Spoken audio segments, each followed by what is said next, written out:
Stuttering John had a Super Bowl party. Oh, he did? Yeah, he had people over his apartment.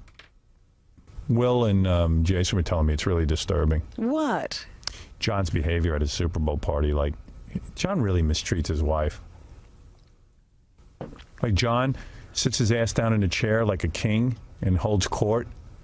And, like, according to these guys, he gets on his cell phone and calls Susanna from his cell phone and starts telling her to go out and buy beer. Like, he can't even get out of the chair. Like, she's right in the apartment. He calls her in the apartment. He can't even get up to go to another room. He calls her on the phone.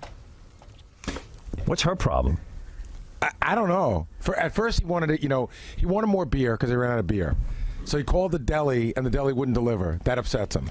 Then he starts dropping hints to the guys, like, I'll give you 20 if you go buy beer. Because John, it's funny because he's rich and he's poor. He'll pay a guy, he doesn't have $1 to tip the cab driver, but he's got 20 to send somebody to buy a $5 six-pack of beer. It's important. Where's Jason and Will? I don't know. Yeah, come on in, guys, and be real. What's the deal? What do you mean? So you get on the phone to your wife? Yeah.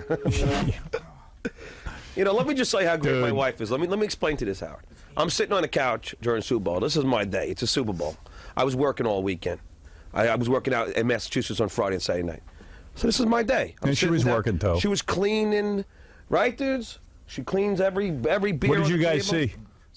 It's actually really convenient for us because as soon as the coffee table got too full up with stuff, she'd come over, clear all the beer cans. Yeah. And the Wow. plates, They got awesome. waitress service. She's great. And then you called her on the cell phone and said... I don't remember that, but did I do that? I don't recall. Yeah, Susanna was in the kitchen, and after the deli wouldn't deliver the beer, he calls on her cell phone. She answers in the kitchen. He goes, yeah, watch this. I'll order us some beer. And then he tells Susanna to go out and get some beer. And did she do it? The cold. She didn't do it. Damn. But they were saying that this is the part that was interesting. They're saying that John gets a little bit mean. He could be a little mean. Like how? I didn't think he was that mean. It was just funny. I don't know. It was funny too. There was John's brother-in-law they had their baby there, and the baby's like newborn, can't be more than a few months old. And John just kept screaming to get the kid out of the room because he couldn't hear the TV. Kept crying during the game. They said John was like, shut the kid up or get him out of here. Are you drunk when this is going on? We're having fun. It was a good time. These guys didn't you enjoy yourselves? A great time. Is Susanna watching the game or is she just in the kitchen working? So, Gary, what happens out? Jason will fill you up with, like, these angry thoughts, and then they come in and they're like, and I got to tell you something. They came to me. Gary has the angry thoughts, not Jason and Will. They came to me. I didn't go to them and say, what was the party like? They came to me and they go... Because these two guys are maybe the worst on the radio I've ever seen. They come to me and they say... Gary comes in, he goes, you got to get Jason and Will in here. They said John was just horrible at his Super Bowl party.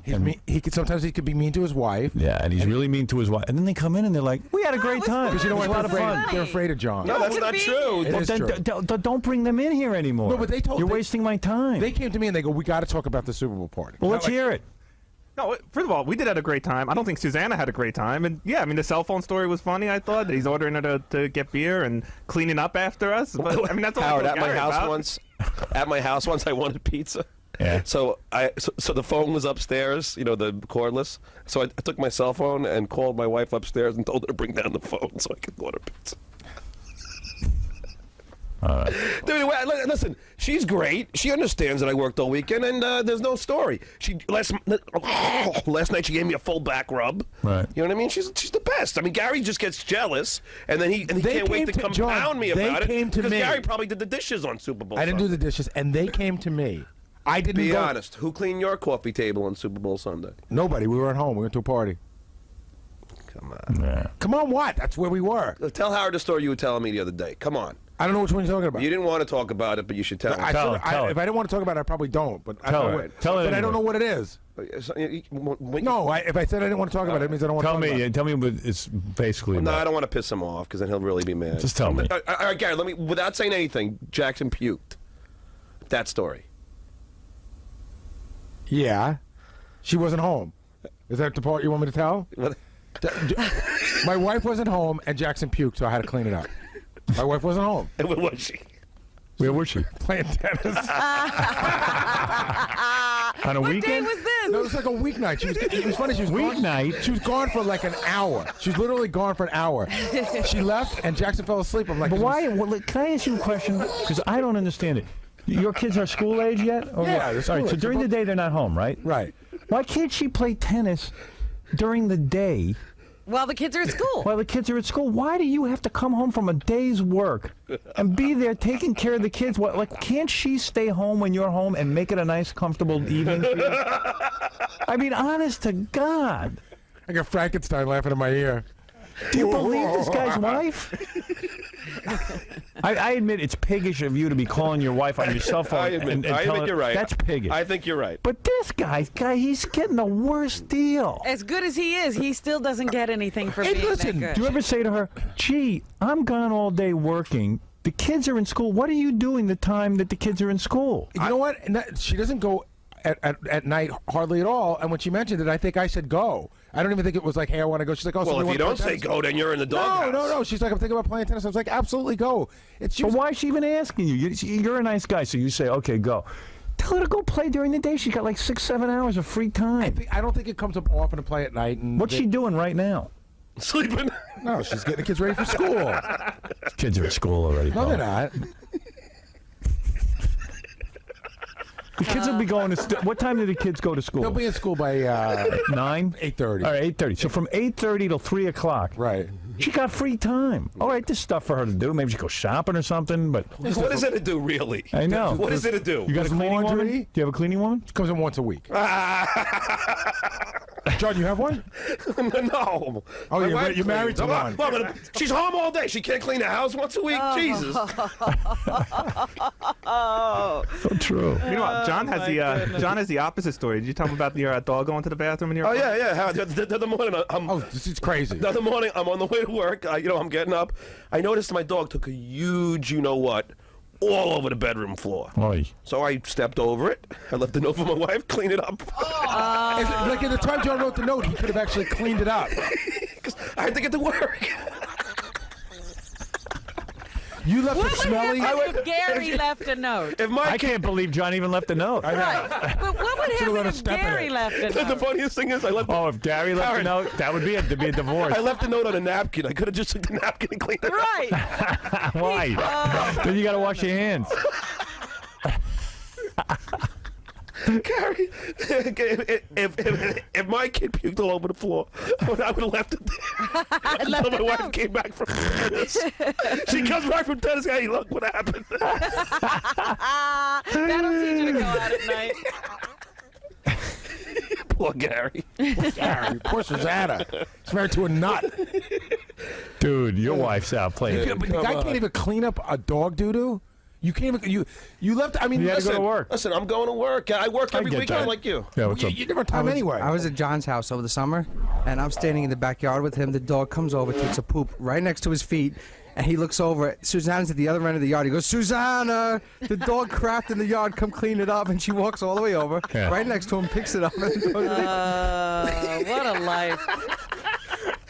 I'm enjoying myself. Look at this miserable bastard. He's sitting there cleaning up puke, changing his kid's diapers. John, there was nobody home. And building a. should have been Did you see there. his new project? He's building a box car. You see that? He brings it My new in. project is that my son He's and I seeing are- like shop guys having them install the equipment into the car. You're a nut. I mean, don't you do anything with your kids? Oh, my goodness. Listen to him laugh. Yeah. Jason, how funny was it when Gary brought in that car? Hey, look what they did to the bottom. Yeah, imagine I worked on a project with my kid. Call Why that are you? nutty. Why are No, you hired a guy to carve it I out. did not hire a guy. Gary. I did not. Gary, John. did you route the wood yourself? No. Okay, who did it? I went over to my friend's house and he helped me with it. His friend, his poor friend now is I thought it was a bothered with project- Gary's kid's Yeah, I project. thought it was a project you and your kid are supposed to do. One tiny part. So why are you having your friends do it? Because he was doing his kids too. Ken makes a good point. He was doing his kids Poor too. kid's now gonna do Baba Booey's kid's project. Everyone's involved, the whole community. John, what do you do with your kids besides ignore them? Everything. You don't do anything. I play ball with You them. don't do I coach anything their with your kids. kids. I coach them in baseball. I do things I want to do. Exactly. John just does anything that's competitive. I ain't gonna clean that puke. I heard. Yo, listen to this. Listen to what a lunatic John is with his kids. So you know how John's like crazy competitive, Yeah. like OCD competitive. Yeah. Right. He's got to win at everything. Him and his daughter were hanging around. This is too funny. And he goes, his daughter said to him, let's have a contest. No. I'll tell the story. Tell the story. I put my kid to bed every night. I play games with her every night. Like, you name that too, and all these different kinds. All right. So I had this game, because the Giant game was on 8 o'clock. I figured this would be quick. I said, Greta, let's just hold our arms up and see who can put our arms down, who can hold our arms up the longest. 8 o'clock at night. 8 o'clock at night. Take a guess what time this game ended. Howard, at 11 o'clock at night, she goes, we're still arms up in the air. At 11:09, she goes, Daddy, I'm losing feeling in my hand. He doesn't even let So I go, well, I guess you lose. He doesn't even let her win. I'm not going to let her win. Great Santini. How's that teaching a kid? You're going to teach Howard, him 3 hours and 9 You're minutes insane. with an 8-year-old's arm in the air. Come on. That's nuts. Child abuse. It is. Hey, listen, she's a good athlete. She had rotator cuff surgery the next day. Is that the craziest story I've Hey, ever it is heard? crazy. Whatever. Well, you're both crazy. Whatever. Okay, let's do push-ups. Okay, now we're gonna chug some beers. Yeah, let's just bounce a basketball off her head. Okay, me and my kid have the best time. We talk all the time. But, I mean, there are certain things that I think that while you're busy working, this crazy schedule, you got to fly everywhere and, sign Baba Booey on pictures every weekend, that, you should have your day when you're home on Super Bowl or whatever. You shouldn't be... During the week, his wife could be out doing whatever, God knows what, Dude, that tennis. She's just smarter than you. She is. Well, apparently, according to you, the whole world is. I'm surprised she hasn't called you on the cell phone and told you to pick up Pierre. I mean, what's wrong with you telling her, you know what, do your tennis during the point. day. I don't care. Yes, you do. I don't. Gary. Oh, I come really on, don't Gary. care. You don't want an hour to read or relax at night I'm hanging out with the kids anyway, whether she's home or Yeah, not. but come on. You're in denial. Listen, I'm not in denial. When you tell me these stories, you're not happy about it, but then when you get on the air, you're like suddenly happy about it. No, I had You're no problem with You're the that. most miserable one- guy we know. I said you're the one who made a big issue of that. I You're didn't very care. miserable, though. I'm not miserable. Gary, if I'm you know miserable because I said to you know what, Howard? John. He is miserable. He once pulled me aside and said, "John, you're 90% responsible for for this whole thing on the air about how my wife doesn't do anything." I go, "Gary, you used to pull me aside and complain to me all the time, and now Not true. Yeah, Once in a while, you used to want to bring this Howard. stuff up on the air, but now suddenly things change in his mind. And that's what I talk about. Revisionist history. All right, enough of this, because we could just go on all day. It's boring. It's boring. Hear me and John Wonderful. argue, and John makes stuff up as he goes along. I'm not making it. What did I make up? Enough for you. Really enough for you. What did I make up? I don't want to get into He's what right, we just he's said right. we're not It's going to get enough. into. Look, Baba Booey's got a problem. No question about it. Yeah, John. No. Oh, come on. See, you transfer. I mean, it's really your wife, but you take it out on me. All right. Thank you guys. Dr. John. Hey, Howard, I wanted to say that we really do get in a caught in the middle between these two. Like, I think they really don't like each other, and we like both of them. And I think whenever they hear a version of a story, it's always like, oh, John was, such an a-hole to these guys, or you know what I mean, or Gary, vice versa. When John All hears right. It doesn't matter. I know. I walk in the other day, and I hear John claiming that Robin tried to make out with him in the car. She He did. does. Oh, here we go. John, how Robin. did you say that? Robin, what happened? go ahead. I had driven him home one day, and for months, every once in a while, he'd just say, "Why don't you give me a kiss?" Okay. And I'm Yeah, like, this is wanna way before I was kiss you. married. I don't want to kiss you. Get out of my car. Right. And so this would go on and on and on. And one day I drove him to some place, and he would not get out of the car. He's like, "Come on, Robin, kiss me. Kiss me. Please kiss me. Give me a kiss. Just a little kiss." And I'm like, "John, I have to go. Get out of the car." "Oh, come on. Kiss me. Oh, a little kiss. What could it hurt?" And it goes on and on and on. He won't get out of the car. Howard, So- it took 10 seconds, by the way. No, it did not take 10 Please. seconds. Finally, I'm like, okay. I lean over. He tries to jam his tongue in my mouth, and I screamed. And now he's been claiming ever Howard, since then Howard. that I tried to tongue kiss Here's him. the truth. You want to Go ahead. What's your version? The true So we pull story. over for 10 seconds. I Pull say, over. I didn't pull over. I pull up. Yeah, you dropped me off. Yeah. Okay, whatever. She pulls over Not the like side I'm of the street. Stop in the car. So she's about to drive me off. I go, "Come on, give me a kiss." You're attracted to me. So then, so she leans over. Now, so our heads meet in the middle. How else am I going to give you She's the kiss going to kiss get me on the you out lips. of- Wait. Robin, be honest. Aren't you going to kiss me on the lips? Yeah, you was insisting on a lip kiss because Okay. every other time I Howard, kissed you if on she the wasn't cheek, attracted to me, would she kiss me on the lips? I was trying to get you out of my Get car, and outta I here. was giving you a peck. While she and gave me you her jammed- alleged peck, Her mouth was open. It was not open. It And was I open, swear to screaming. you, I can't believe you're trying to put your tongue in my Howard, mouth. I swear to you, she put her tongue in my mouth. Right. You I'm would telling know you. what you would know what Her my mou- tongue felt like. Who, You nutcase. who pecked somebody with their mouth open? Her Nobody. mouth was open. There was no mouth Oh. open. He was jamming his tongue between clenched lips and teeth. Her mouth was open, Howard. John, and you know what? I don't know John. if her tongue came into my mouth Oh, or it my did tongue not. went into her mouth. Nothing- But our tongues. He's acting as if this was a long kiss. There wasn't even. He immediately tried to jam his tongue in 12 my mouth. seconds There long. was no. The kiss was 12 mashing. seconds long? Wow. He's lying. Nah, I'm Howard. only You're kidding. gonna It was listen a- to him? No. He's No, lying. Howard, it was like 3 seconds long. And you're Not saying even. she opened her mouth to tongue you. In She 3 opened her seconds, no. mouth. So why In didn't 3 you do it? seconds, you Because can hardly I was know. confused if she really was trying to make. Wait, let me In understand this. 3 seconds, he was confused. You're acting as if there's any Howard, validity You asked her to for a kiss. anything Yes. All right. he says. Now, Let's say so she leans over to kiss you on the lips. Yeah. So let's say your version's true. Okay. So she starts to want to tongue you. So why didn't you tongue her? Well, because it was embarrassed. Like her mouth opened and my mouth was a little opened. Get out. No, Robin, that's true. You're the, full the of only crap. thing that I can't remember exactly was if my tongue went into her mouth or her tongue went into my mouth. But No. I think, Or maybe my tongue just hit her lips. A 3-second kiss. It was much shorter. or like First maybe of her all. tongue hit my lips or my tongue hit her. But What it do was- you think, Gary? I think that if Robin was so into you, why did it stop? And why Oh, I did don't it think she nev- was and so why did into it never me. happen again? But Howard, you remember the Channel 9 days? Everyone used to think, like Dan Foreman, he used to always think that that Rob and I were a couple, and he still What? Dan Foreman was convinced that me and Robin were having No sex. one was ever saying Robin, you that. remember that? no. Never. Oh, ask Dan. I spent every day. Can you believe anything? I he spent says? every day of my life with Dan. He I never swear once on said my that life, to me. call Dan. Dan used to pull me aside and go, "Come on, you're banging Robin, aren't you?" I swear, he used See, to you know ask what? me. I think like Robin gets pals, right? Like Ralph's been a pal, and all the time that Ralph and Robin spent together, I never thought they were a couple. And John was a pal like that. John was Robin's movie pal. Even my and when she girlfriend needed a Karen at the date time pal- thought that me and Robin had something going on. No one. I don't know anyone who thought that. Me neither. Well, John, wait, this first is I'm why hearing I of say it. you can't Wait, put wait, any validity in wait, anything he wait. says. Okay, wait. If Dan Foreman talks to you, Howard, and he tells you that he did ask me that, then do you believe me? Dude, here's the thing. Yeah.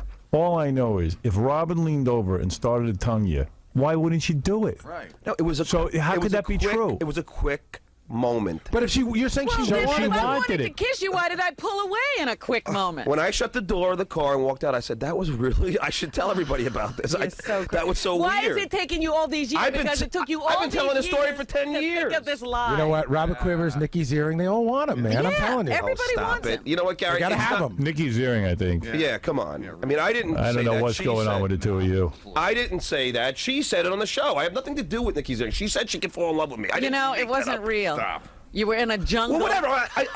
All I was doing was What did you do with Nikki Ziering? What reporting did you it. do with Nikki Ziering? I didn't do anything with Nikki Ziering. I swear on my life. Howard, how could I even if I wanted to? There's cameras all over every second of the time. As soon as we got back, she was banging Chris Judd. All right. Good. I know you're carrying on, everybody. Well, allegedly, apparently she didn't want to talk about it. All right. But the point is, John's if Robin escapades. wanted to kiss you so badly, How come it why- never happened again? yeah, how come it never happened again? Well, why would she pull It away was so from weird, something because you know what, Gary, that she wanted to do? I think I was even with Karen at the time. I don't remember. It was a weird thing. So funny. I don't think that she was like totally in love with me, but I think that if Totally. if in I love. would've, a little like- bit in A love. little bit. She if had a I would crush have on you. I think she had a crush on me. I'm a prize. Robin, who else do you kiss on the? Have you ever pecked Gary on the lips? Gary doesn't nudge me begging for kisses. It's true. All right. I don't. Have grab- you ever pecked Howard on the lips? Yes. Well, we all know you're in love with him. Let me ask you something. Yeah. So you're claiming Robin wanted it. I'm claiming that she kissed me with her mouth open, and I thought that was weird. Oh, that's funny. You started, You're it started, so funny. You started to sound like Kobe Bryant. So funny. I am. Yeah, she wanted She's it. the older She had one her here. mouth- She was raping me. Smooth, you're on the air. Hey, Howard. Hey, now. Hey, now. listen, I'm going to tell you the exact scenario. You ever see Charlie Brown when Lucy kissed Snoopy? No. That's what happens. Dog germs. You better get your mouth sterilized, Ron, from kissing John. If you tongue John, you shoot your mouth sterilized. I didn't tongue him. He was trying to Robin, get his all right. tongue in my mouth. Let me ask you a question. Did our tongues hit? No. Yeah, Did Greg, I- you're on the air. No. All right. So maybe they didn't. All right, Greg, you're on the air. Good morning. The one thing I can't figure out is why John's We can't understand you with these cell phones, man. Wait, cell phones are ruining radio. I'm thinking of having a ban on cell phones. Yeah, but everybody who listens is driving right now. Yeah, but then they call in and you can't hear them. They should restrain themselves because we can't hear them. Right. All right, I got to take a break. Yeah, we'll never figure out John and this kiss. Howard, He's made a second into a whole story. Well, Yes, Mr. X. It is funny. Hey, I pity that fool, that stuttering fool. He kissing on my woman like that. You know, Howard, I told Mr. X a story, and he kind of believed it, too. Yeah, right. No, yes, he did. He did. He even, Please. he even said to you, Robin. Oh, you're Come so on. funny. You're so funny. He when we had dinner once, he, said something in private to me about it. Yeah? What? Like what? I forget now. Yeah. Please. Wow. Listen, you're a single woman, you know, older. You probably wanted a young stud. Hey, yes, Mike, you're on the air. Hello. Hey. How's it going? Hey, now. Hey, now. I believe the story with John. It doesn't. It sounds like to me that she's lying about it. She's hiding something, and you know. Hiding something. If we did a lie detector test, Howard, it would come Well, here we go with It lie would come out that she did kiss him in the lips and her mouth was open. Right. That much Sure. would come. Robin, your mouth wasn't open at all? No. Hey, just the way that Robin is getting defensive, it sounds like she's. You know hiding. what? But this is what John is like an avalanche falling on you. He starts promoting his story. None of this stuff ever happened, and you have to Howard, start you remember fighting the Channel back where 9 show? he gets to write the story. Do you remember the Channel 9 show? No, I've completely forgotten. Okay, it. I used to spend the whole time with Robin in her dressing room. You don't remember that? Oh my God! I wasn't aware that. I was so busy working, John. I didn't know. But what? You didn't spend any whole We time. used to drive John there together would every time. go to sleep in my dressing room. Remember, I used to go to the hotel and take a nap. You used to put your makeup on in front of me. You used to change. I didn't put my own makeup on. I was in a makeup room. It shows you she's not into you. No chick puts her makeup on in front of a dude. But I She's- didn't put my makeup on. Well, I you was used to in the get makeup ready in room. there with me in there. You remember? I did not, John. You'd have to leave when it was time for me to get dressed. Howard, call Dan for He me. had no You were in place there when to Robin go. got dressed, so you saw her body. No. She would make me leave when she got dressed. No, Gary saw her body. I know, but what are you saying? No, but she used to get ready. I don't remember. I used to hang out in there the whole time. It was the only place I would And when sleep I there. came, remember, you'd have to leave because it was time for me to get dressed. So my That's point when is, I if she got hated there. my guts, or she would let me hang out in a dressing room the whole time with her, talking. She would drive me there.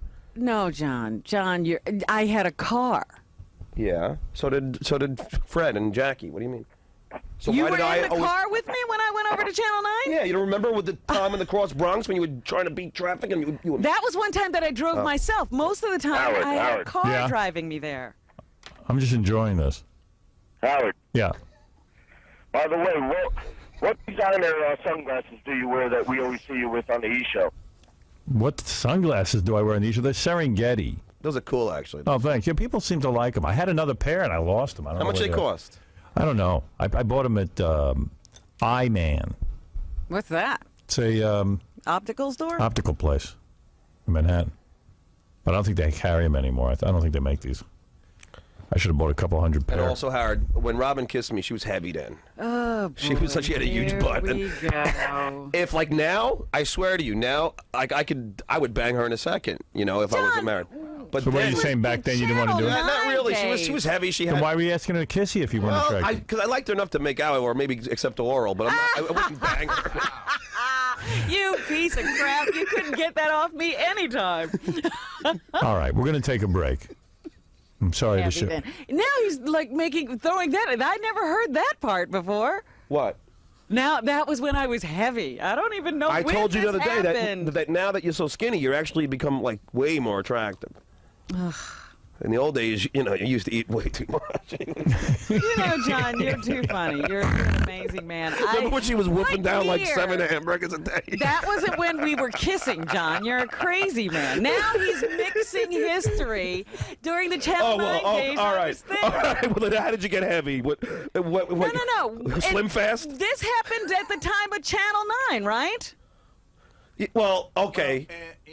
No, this was after Channel 9. Oh, here we go. It was after Channel 9. Then I didn't drive It was when you myself were at heavy, all. so it was either before. It was. I don't know exactly John, the date. just stop. You're making up stories No, I'm and not. mixing You were heavy genres for, and eras. Robin, you were heavy and for all of the this whole 20 stuff. years I've known you. Right, fine, whatever. I can show you pictures when you knew me when I wasn't heavy. Yeah, for 3 months when you were on Nutrisystem, you Sure. looked like an Ethiopian. Okay, Remember? right. All right, you two lovebirds have to take this This is the somewhere guy else. who's begging for a kiss, all right?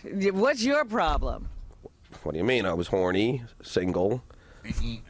Like I said, I would. But I was a mess, so what the hell is wrong with you? You're still attractive. What the hell is wrong with you? Are you attractive? Evidently, you weren't that big a mess. No, you were attractive for oral. No, either I'm a mess or I'm not. Howard, you know what some you'll take except oral from. God. I ain't getting into this. You're crazy. You're a crazy man. And just leave me alone By the now. way, this goes on all day. Yeah, John with his stories, trying to convince people of something. I left here yesterday. This was going on. I had to leave. I couldn't even. I walk out of this every day. Well, you know that's right. This conversation has been going on for a while. So don't stop lying, telling Howard this is a new thing. We've been talking about this for 10 years. Right. All right, I got to take a break. Crazy, John. When we come back, the woman who does that voice of those sex audio tapes, she's going to come in. She's sweating, Howard. Look at her forehead. She's sweating What because does that mean? Because you know it's the truth. Oh, all right, whatever, John. She's sweating. Whatever. Look how That's how you tell the truth, whether I'm telling the truth I'm or not not. sweating. I have a tell. Okay. You do? I guarantee you, Robin would take a lie detector test and pass it. That's right. How much you want to bet? Oh, here we go. How much you wanna bet? I hate this. Now he's got to take one, and I've got to take. Yeah. You take the lie detector test. Forget me. No. Tell No. me- Look, What do you mean, look, no, Howard. No. Look how reluctant, What do you mean, no? OJ. If your story is true, your lie detector will come out. So why don't we both positive. take it? No, you Oh, take. because you'll get in trouble with Mr. X. What difference does it make? That's why I'm telling you. He'd be pissed if she turns out lying. Doesn't he have any? He pour more than inclination water on you. That there's only one true story, I don't know. Howard, then why don't we do it? so he can take the lie What question detector would you test. ask Robin if you had your opportunity? Okay. Did she open her mouth? Oh, When she kissed. Yes, I definitely wanted an open mouth She kiss. opened her mouth. It was longer than. all right, so in she's other words, claiming. Robin's hooked up to a lie detector, and the guy goes, "Did you kiss John with your mouth open?" Okay, and then she's gonna say no, and it's gonna go bam. Then you put on the thing and take the lie All right, detector so let's test. do it. And Let's go find ahead. out once and for all. Only one person needs to take the test, John. But it should be you. No, why should it be me? Howard, who's more fun for it to be? You. It's not a question of fun. It's a question of whose interpretation you believe. So both of you would have to take the test. Yeah. No, I'm not taking any test. He can take. See, the I'm test willing to take it, because Howard, I've because I taken- know what happened. I'm the one always taking the lie detector test around here. I'm tired of it. Let him prove that his story Who's is suddenly true. becoming guilty here? Howard, he doesn't even believe his story. Yes, That's I do. what I'm counting. All right. He doesn't even believe Of course, I believe it. So then why don't you take You the test? don't believe it? This is you making up things to enhance and get in here and have some airtime. I didn't. This wasn't about airtime. Of course it has, If but it was you about Howard, if it was about tried. airtime, when I pulled you You aside one have- day. What is it? Oh, See, the discussion please. out there is that John would absolutely pass a lie detector test. Let's put him on it then. Not because it happened, but John has convinced himself it happened. He doesn't Oh, even Papa, believe please, this story, Gary. I know he doesn't. Well, we Yeah. think he does. We think that. No. I believe that our mouths were open. The only thing that He's was not was even if sure no, of the that. only I thing gotta- is, I gotta if get the out of tongues this. hit or not. I'm not sure. I know that my tongue hit something, but maybe it was her lip or something, or her teeth. I don't know. But she pulled her head That back. means his tongue was out, which is my story. Or maybe your tongue hit my No. tongue. You told them yesterday I tried to put my tongue in your mouth. Now Yeah. you're saying Yeah, my because our tongue tongues hit. something. I can't remember if it was mine in your mouth or yours in my mouth. Crap, John. No, it's not, Howard. You're I- saying the two of you tongue. Yeah, I No, think our tongues no, he hit wasn't at some saying point that. during He the kiss. said When I his left your story car. was that I tried When I left to her put car, Howard, my I said, tongue in his mouth. I think our as I left the car, I said I think our tongues just touched. Yes, because you were poking your tongue out, but No, I I wasn't. ran away. Get out of here! Ran away. Yes, I ran away. Ran away. I She's driving. screamed She and ran away. No, from you A in the liar. car. I retreated. Why don't you You're take a the nut. test? This is the Take the funniest thing. Take the test. Why do I have to take a test? Gary, It's no come big on. deal. Come on. Take a test I think yourself. I think that what should happen is both of you guys should take I'm a not test. going to go under any lie detector anymore. Test John if you want Guilty. to test somebody. All right. Fred, Guilty. Fred. I say both have to take the test. You can say I all believe you John want. is I'm making. tired Oh, of being- course you do, I Fred. get challenged every moment. No, because John, you changed your story 5 No, I times didn't. during the. Go back and listen to I the got tape. it. I said our tongues, Go back I and think, listen to hit, the but I tape. This is what cannot I've be been trying sure. to tell you. He changes his story He changed over his the story years. five No, hold on. Completely Plus, changed. it was during the channel No, I 9 have show. to Hold on, tell Howard. It wasn't during the the thing channel I'm 9 saying is show. our mouths were both open. No, I don't know wasn't. if my tongue hit her tongue, if her tongue hit my tongue, if my tongue hit. That's Let's the only have thing. the FCC investigate Yeah. while they're doing the Janet Jackson investigation. Yesterday it was Robin tongued me. Yeah, I think That's she right. tongued me. See, this is what Gary, I'm telling I you. think our tongues touched. No, you know, Well, it now wasn't he's that your changing tongues it. touch. It was that she stuck her tongue out at Yeah, you. he wasn't saying Gary, when he your stuck mouths are his tongue closed, anywhere. well, your mouth is probably impossible. But when when your mouths are open and kissing, Howard, right? You know, you can't remember if your tongue was out into her mouth or her John, was. did we have our arms around each other? What was going on there? I think maybe my arm was. Oh, you're was- crazy now. Next, he's Now gonna have you're a- Well, I mean, how do we Now kiss? you're Well, out of your mind. okay, Robin, I had my arms behind my back. I mean, come on. You're too funny. And by the way, You're she too leaned into funny. me too, Howard. It Here wasn't we just go. me leaning into her. I was driving a car. It's a big car. If I was going to kiss you, I had Well, to then lean why would you lean over and It's go to like kiss me on the lips? Because I was going to give you a kiss. Why? Because you begged me Oh, to. come on. What? Oh, this was my idea, John? Do you kiss all your men No, that you it don't wasn't like my on the lips? idea. Was if you it hated my me so much, idea? and you was were so, it my idea? No, it was my idea. All right, then. I'm the Who man. was asking for it? I'm the man. Although you did give into it. I was sick of him. This was going on for months listen, and you months remember and months and Howard. months. Should have never happened. Remember how And Karen now was sick of I me? stay away from him. Remember how my girlfriend was so sick of me? She asked the producers to keep her away from me. Then what happened a year later? Right. She was with me for 3 years. That's what I'm saying. He can wear anybody down. That's right, and I wore you But down. I didn't You just give him admitted it. any tongue kiss. I wore you down. You're a crazy man. Yeah, look who's crazy. You're the one not taking, I rest my You're the case. one not taking the I test, rest Robin. my Look at you sweating in case. there. I rest my case. You're the one not taking the test. Fine, Yes, John. Joe, you're on the Whatever. air. It doesn't matter to me. Lord, Robin, what is wrong with you? What happened in your life that you would kiss him with your mouth? I can't understand this guy. I tell you, the phone calls are not the quality. Am I right? Could Yeah, you can't You hear hear other anything. shows and the calls sound better. There's something wrong with our equipment. I know it. You Yeah, I've can't- never heard this on other radio shows. I know. John, you're on the air. No, it's Callie. Yo, John, you're the worst phone screener. You should be back out on the streets interviewing people doing that. You should just shut up already. Everyone knows you're an idiot. Thank you, Callie. Yeah. You're welcome. Thank you. Hey, Carlos. Hey, Howard.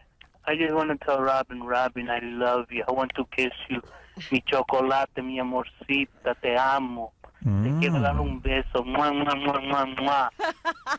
Hey, Robin, Yes, you still here? have we told each other that we loved each other? Oh, my Huh? God. Here we go. Have we? Here we go. Yes, in the most amorous moments. Linda, go ahead. You're on the air. We have. I'm telling you. I believe that. Howard, I have a theory. I think Susanna has a grand plan. When that woman comes to her senses and goes to the divorce lawyer, is he going to have a field day with the grounds for divorce? He's going to pay through the nose for that waitress service he's getting. Right. Only 50% is He allowed. is so only delusional. 50% He allowed. is the most delusional man when it comes to relationships and people. Oh, why? You don't clean up after your husband? Ever? I'll tell you No, what. he helps me. We're a team. I'll tell you what. My mother always cleaned up after, like cleaned the table and did all that work. My mother did too, All but right, so? we have So- more so was respect your father for an idiot each too? other. Is your father an idiot too?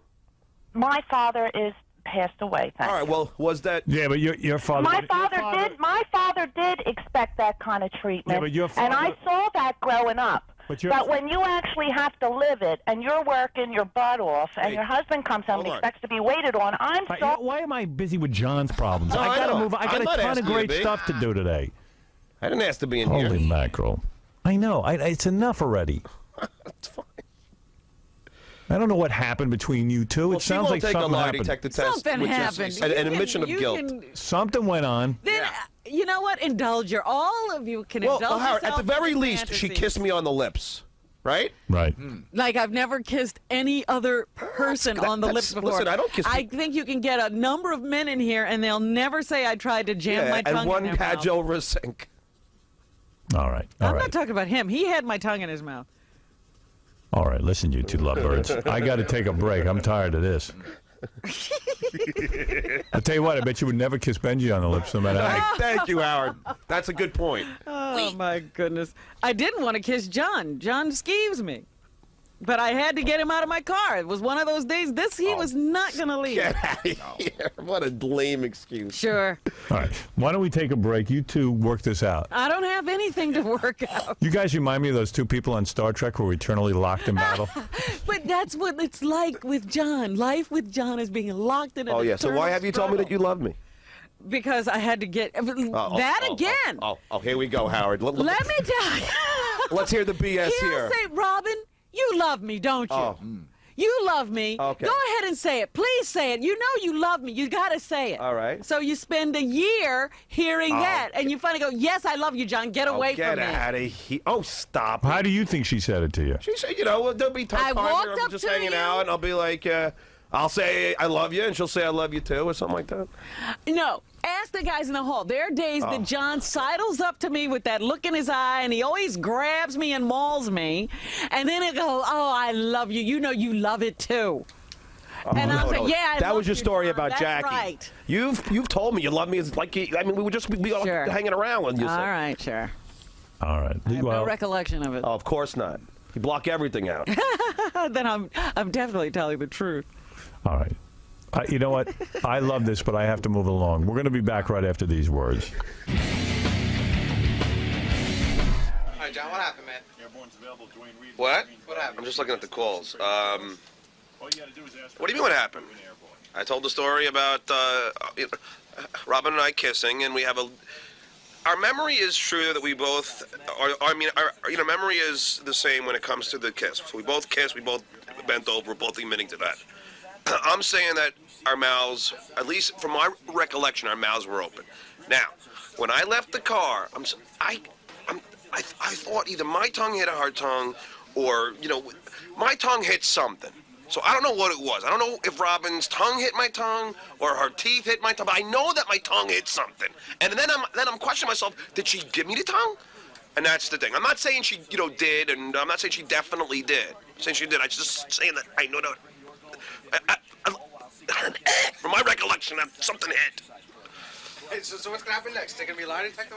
She won't do it, which is, if you ask me, is an admission of guilt. Because I'm ready to do it. Because, I know when I left that car, I was like, I think we just, made out. Boo.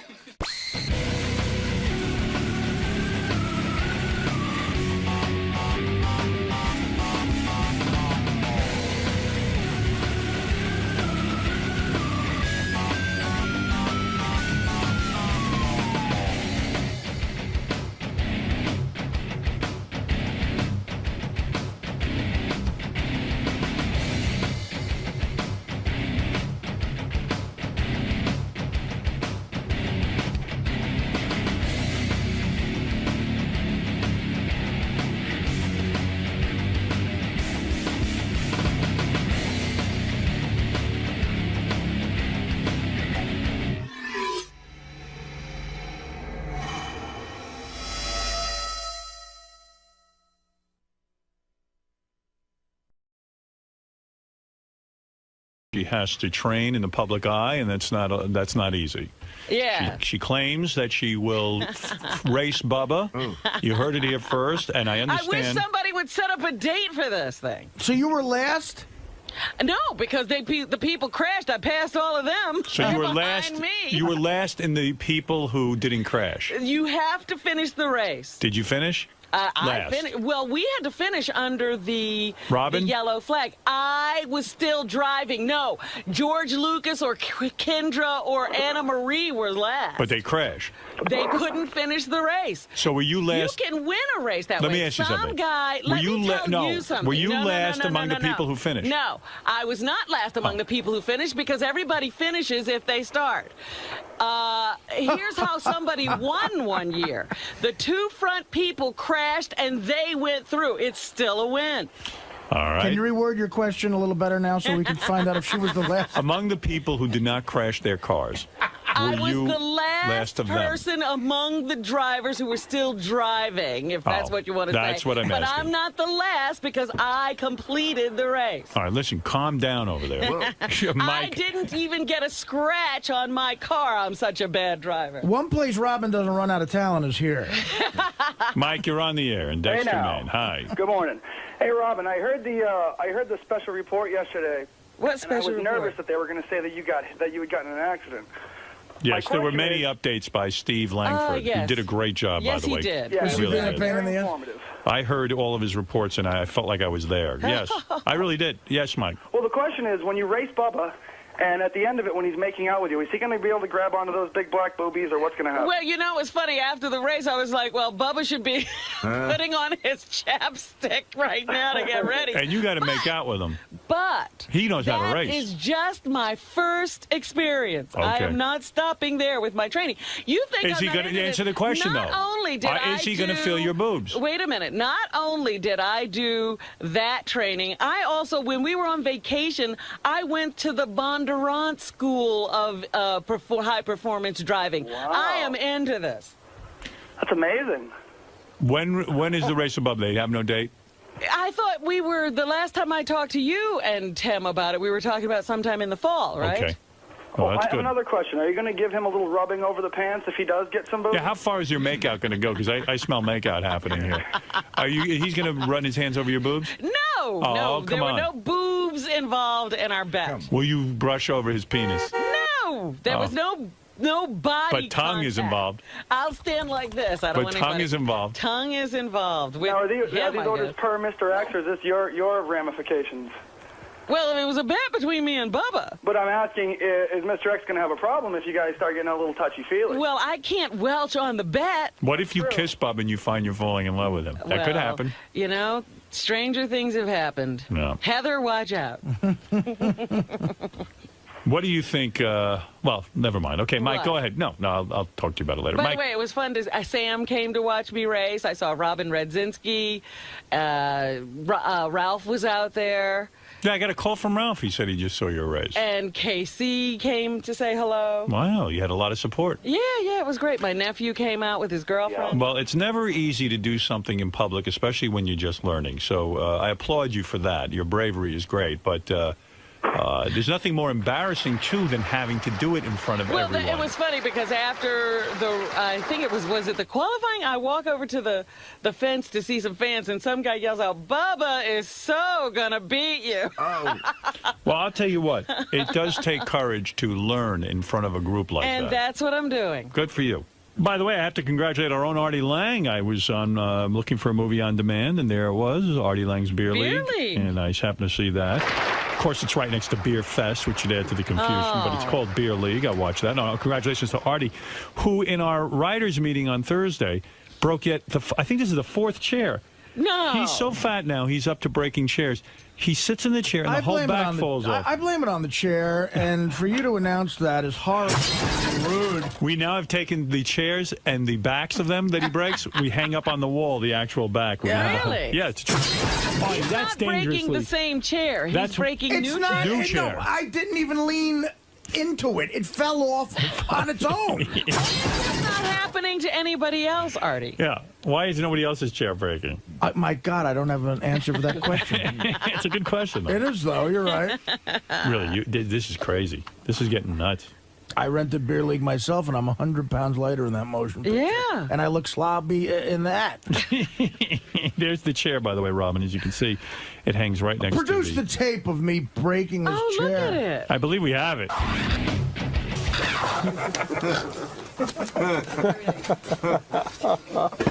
Dude, that's a second. Break another chair? That's a third. Third chair? Third chair. Jesus. Wait, I don't want to give him the floor because it's gonna fall. Watch your hand. Don't do that. It's the back way one. Whoa. I got it. I think one of them's over there. Third. That poor chair. He's breaking the chair. Tim, tell Look at Scott's got one. I'll pay for this. Can't get out of that thing. He's wedged in the handles. The third time. Stuck. That looks like the thing they put on. That looks like. I want this mounted on the wall like deer. You know what that looks like? It looks like the rib they put on Fred Flintstone's car that made it turn over. You gotta hang that He's picking chairs. He's a pro. You gotta weld you a metal. Turn around, all right? Alright, turn around, really. Show me your back legs in there. Hey, Artie, you look good at that way. We're going to save each chair that Artie breaks. We're going to have a collection of broken chairs. That's right. All right, thank you. Hey, I'm David Arquette. I'm here to talk about my film, The Tripper. Comes out on 4/20. Interesting. You like it? Yeah. 4/20. It's about a group of drugged-out hippies that go to an outdoor music festival, get attacked by a killer who's obsessed with Ronald Reagan. That's pretty cool. Yeah, it's nuts. It's fun. So if they get wasted, have a great time kind of film. Cool. Last time Howard was making you open up about, gossip and all that. I hope he doesn't again. Keep things professional this time. Yeah, well, I mean, I got in serious trouble. So we're looking to avoid that this time. Yeah, I'm gonna avoid it this time. All right, cool. Good luck in there, David. Thank you. Did you get laid this weekend, Artie? Where's David? Bring him in. I'm sure he'll want to hear about this. Is that you? When it's suit and tie? What's going on? Look at this. He's a businessman. You look good, man. You must have a business or something. Must be doing sales. What is he doing wearing seersucker? Thank you. You just handed me David Arquette's The Tripper. You have your own comic book. Look at you. How do you get your own comic book? What are you doing? What's going on over there? What the hell's going on over here, Howard? Man? How you doing, David? I'm great. How are you? Great to see you. Artie? What's up, man? Where'd you get that How are you, suit? my I like it. friends? Hello. You look handsome. Etro. You look good, man. What are you working out or Thanks, something? buddy. What are you doing? I'm trying to stay in shape. I've been running around the world. Not the world, but the country. You got a new hairdo. Your hair is greased up in that high style, like a butcher's like wax. a spiky kind of thing. Yeah, how do going you on? spike your hair like that? How'd you do that? What do you put in there, gel? Product. Yeah. What product? What kind of product do you use for that kind of hairdo? I don't know exactly. Did somebody do that for you? No.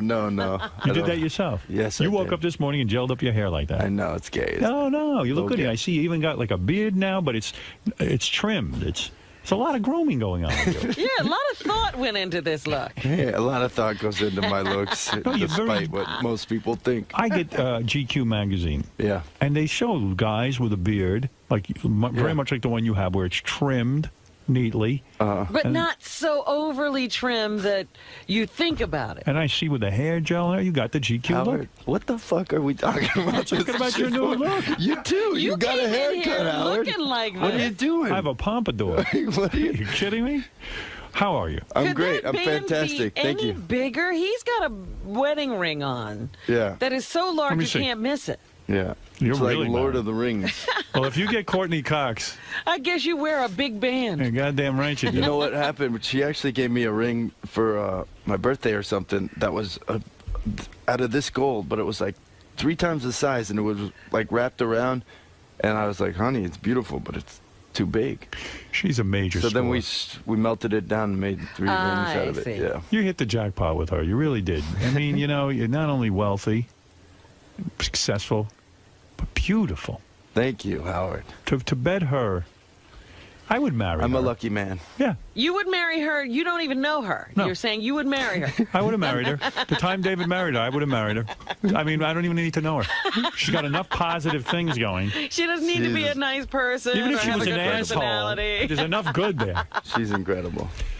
You dated her for how long before you got married? We dated for like 3 years or something. How we were long do you have- engaged for a year solid before. How long do you have to wait before she makes it clear to you that she's romantically interested? Do you kisses you and stuff? Do you have to wait a long time? We didn't wait all that long. Really? Was this an on-set It was- romance? Yeah, during Ah. Oh, during Scream. Yeah. Son of a bitch. That's the Yeah. key. You got to get in a movie to get these high-level A-list actresses. Yeah. You do. So what you're saying is if you have your eye on somebody, get a movie with her. Get in a movie, yeah. Yeah. That turns them on. There's something so amazing about being on set.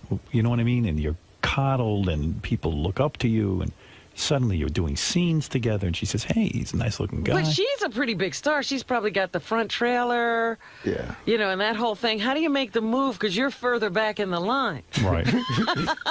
Yeah, how did You're you... all equal on this set. There's no small parts. Really? Yeah. Does she have any negatives? Is she abusive? Does she hit you? Does she say anything that annoys you? No, Really? she doesn't. She's the greatest woman. You I mean mean, to tell she's me- tough, you know. She's, She is she's tough? in general. Yeah, she's like a businesswoman. I mean, you know, and she doesn't take any shit. She's a straight shooter. Like she's the most honest person I've ever known. So she'll say to you, hey, David, you're the fucking fuck up are you here. doing? What are you Yeah. doing? And then she'll straighten you out. What am I doing? I was worried about you, I'll be honest. Oh, thanks, Howard. Look, I read the tabloids. I don't make any secret Hey, about that. don't read the tabloid. Don't take You it read for them. truth. You don't read them? What are you worried about? What were you worried I about? read that on the set of Courtney Cox's new TV show, and you've read this, Dirt, she is having an affair. No, that is so not true. She's cheating on you. That is so not true. Do you? You think do you it's not get true. No, I know it's calling you when these stories come out, saying, "Hey, David, I'm sorry." Yeah, I had Courtney's one cheating friend on called you." me up like, what's going on? I was Hold like, on a dude, second. are you reading these tabloids? Let me ask you something. It is so not true. This guy, I know the guy. You Josh don't Stewart. ask her He's about the it. star of What our is the- show. what is the He's guy's an amazing guy. He's a great guy. He's got a great relationship. When you're an actor and you have to do these love scenes, you just have to understand that, you know, Wait certain a second. shit's Wait a gonna go second. down. Let's talk man to man. Yes. Now I see why you're dressing so nicely and trying to look so handsome. What is the name of your wife's new show? Dirt. Dirt. On Okay. FX. Right. Okay. And if you're a fan of the show, write FX and say, bring us back for a second season. All right. Hey, I just had to She say works that. with a good-looking guy on the show. I assume the guy's a nice-looking guy. He's a professional actor, and I'm sure she doesn't want to be in love scenes with some smelly slouch. Right, she hired him. Right. She hired him. She picked him out. She thought he was cute. We all hired him. You know as well as I do, as somebody who met someone on set, you know the aphrodisiac that being on set can be. This is how you ended up with your wife. Yeah. Now, the tabloid, I am sure, if there was no truth to this, would be sued by Courtney Cox Arquette. No, we had never really sued the tabloids for Wait a anything, second. and they've said a ton of lies. Listen, I'm telling you the truth here. I mean, How do you know it's true? Have you ever had her followed? Our relationship is entirely based on trust and Bullshit. honesty. No, So it was is. mine. I'm divorced. I know, Howard. I'm telling mean- you, every relationship is based on trust And until you then meet usually somebody new. you're the last to know. This is the problem. No. We don't want you to do that. What are you guys? I'll tell you why I believe it. I'll tell you why. This is ridiculous. Why is it I'm ridiculous? out of here. No, Howard. you're not. This is bullshit. just because you ran around. I didn't run around. Hey, listen. When it ended with you, Howard. Right. When it ended, I was depressed. I Wait, felt let down. That's the only way you could get away with all the crap that you pulled for all those years is because, I'm a happily married man. Where is then she? all of a sudden, Hold what it. happens, Howard? Where is what she? happens, Howard? Maybe one too many strippers come through here. Somebody started it, maybe Howard the rock star was I know how it works, Howard. Where is she right now, Courtney Cox Arquette? She's in bed with her co-star. But I understand that. No. When you get a report like that, even though it's a tabloid, Yeah. and I know you pretend that these things can't be Yeah. true, because everything I've ever read in tabloids kind of comes true after a while. Yeah. When you read this, Yeah. you have to go confront your wife and say, does she come to you about it, or do you go No, to her? you get a call before it comes out in the paper. That's what I They was say, wondering. do you want to make a comment on this? And what did you say? No. No, we typically say no comment. Okay. Just in general, just because. And you go to Courtney Cox and say, Courtney. What the hell's going on here? Right. Is that what you said to her? Break in, Howard. I've been drinking all day. I'm a wreck. You see, you're trying to make jokes about this. Hey, listen, I don't have to. I'm really not. Hold it. I'm asking super about your secure. life. I trust her completely. If she's gonna pull something like that, fine, go ahead and good riddance.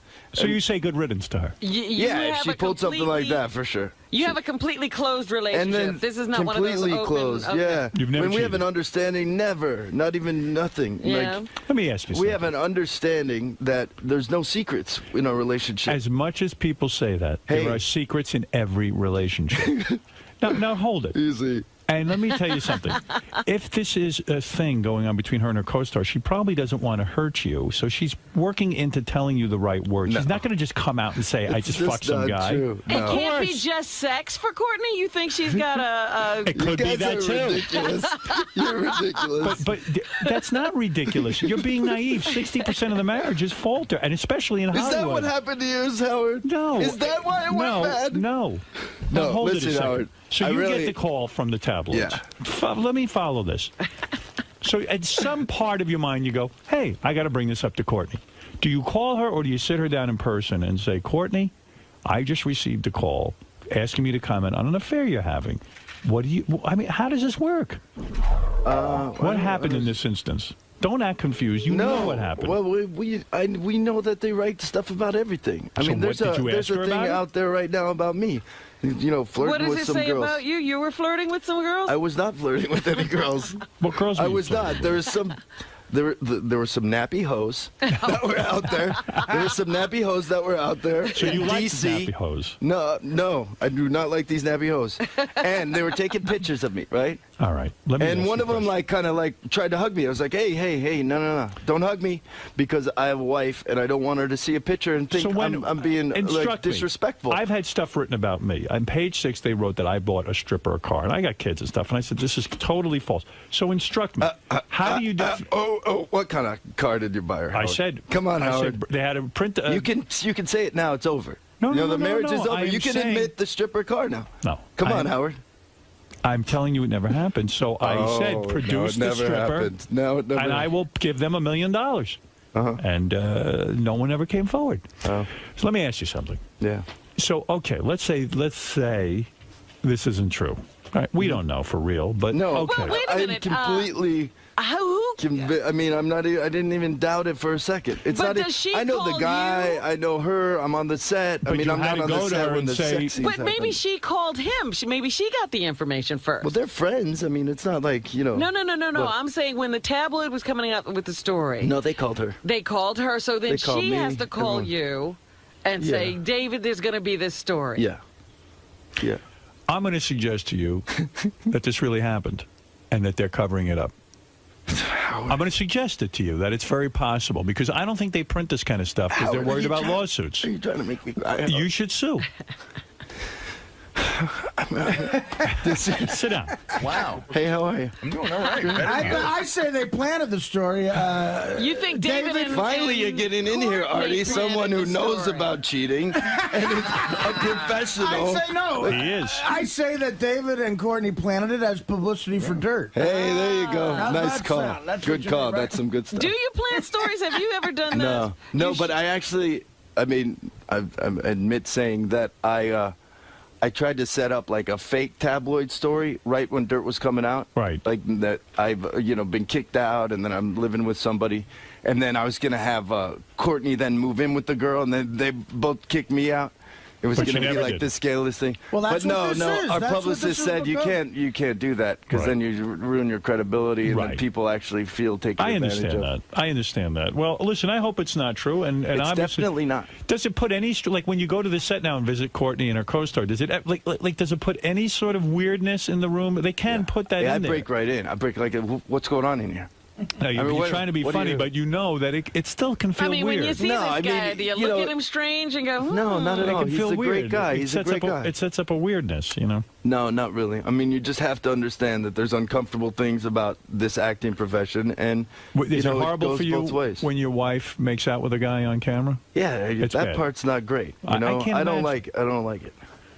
Does But, she you spend know. time with him alone? Do they ever go to dinners or running Once in a while, line? they're Once in a while friends. they do, yeah. Yeah, no problem with Yeah, that. No problem. With Oh, that. look at you, so sophisticated. Hey, let me tell you something. Wake up and smell the coffee, pal. Oh, hey. She goes to dinner with the guy? Hey, Howard. You know what, Howard? I don't mean to cast aspersions, but Eddie Fisher went to the set of Cleopatra when Richard Burton and Elizabeth Taylor were carrying on. Right. And of course she said everything was fine. Of course. Well, of course Courtney Cox is going to say that until she gets a hold of her legal things. I hope it's not true. I do too, Howard. I don't know what. Why doesn't your wife invite you to go to dinner with this him? whole interview's just. Now, why doesn't your wife invite you to go to dinner with her co-star? Why doesn't she, Howard? Why doesn't she? Well, Why? did you ever ask Hey, yourself that? why am I not invited? What are you guys doing there alone? Where are you? Where are you? Where are you? Why aren't you answering me? Where are you? I'm gonna call his cell phone. Where is he? Where is he? You won't do that. Listen, no. I mean, I don't. You know. I bet he's happy to be alone. And I have gone out with both of them, and him and his girlfriend, and you know. It's not an issue. You understand? You've been married now a long time. I mean, Yeah. things can get cold in the bedroom. You know, you have kids. Howard. I mean, We're in our 7th year. It could be the 7th year itch. Well, that's right. What, oh you my think you're God! immune from I'm that? serious now. Did somebody give me a phone? Come on, Howard. It's Wow. just you gotta. Okay. No, I really. Well, I just. There's kept nothing. up the counseling, though. No, we Doesn't have that a help? You we still have go an to counseling? understanding that. You still if- go to counseling? Didn't Once she in a drag while, you? once in a while you we into do. counseling? Yeah, once in a while we'll go. Why does she need counseling? What are you doing so wrong that you need counseling? You don't need counseling, Howard. I have psychiatric help, but I don't go with my girlfriend. Oh, I mean, that's usually. Maybe you know, next time you get the urge to buy a car for somebody else, maybe you go to counseling Notice first. her- I'm only saying. Her and Josh don't need counseling. They're fine. Listen, Josh is coming with us. No, How many times a week do you go to marriage counseling? once in a very long while. What, do you have like a counselor on call and you just say, No. hey, you know, can we come in for We a have a great tune-up? therapist that we see. And she says to you, "We need to go see the counselor." But what reason does she have for that? I mean, what does she say? Just like personal relationship stuff, where you know I'm being stubborn about something, you know. So things she you do doesn't get on her nerves. Listen to me, or this or that. She's sleeping with her co-star. I mean, whatever it is, we have to talk about it.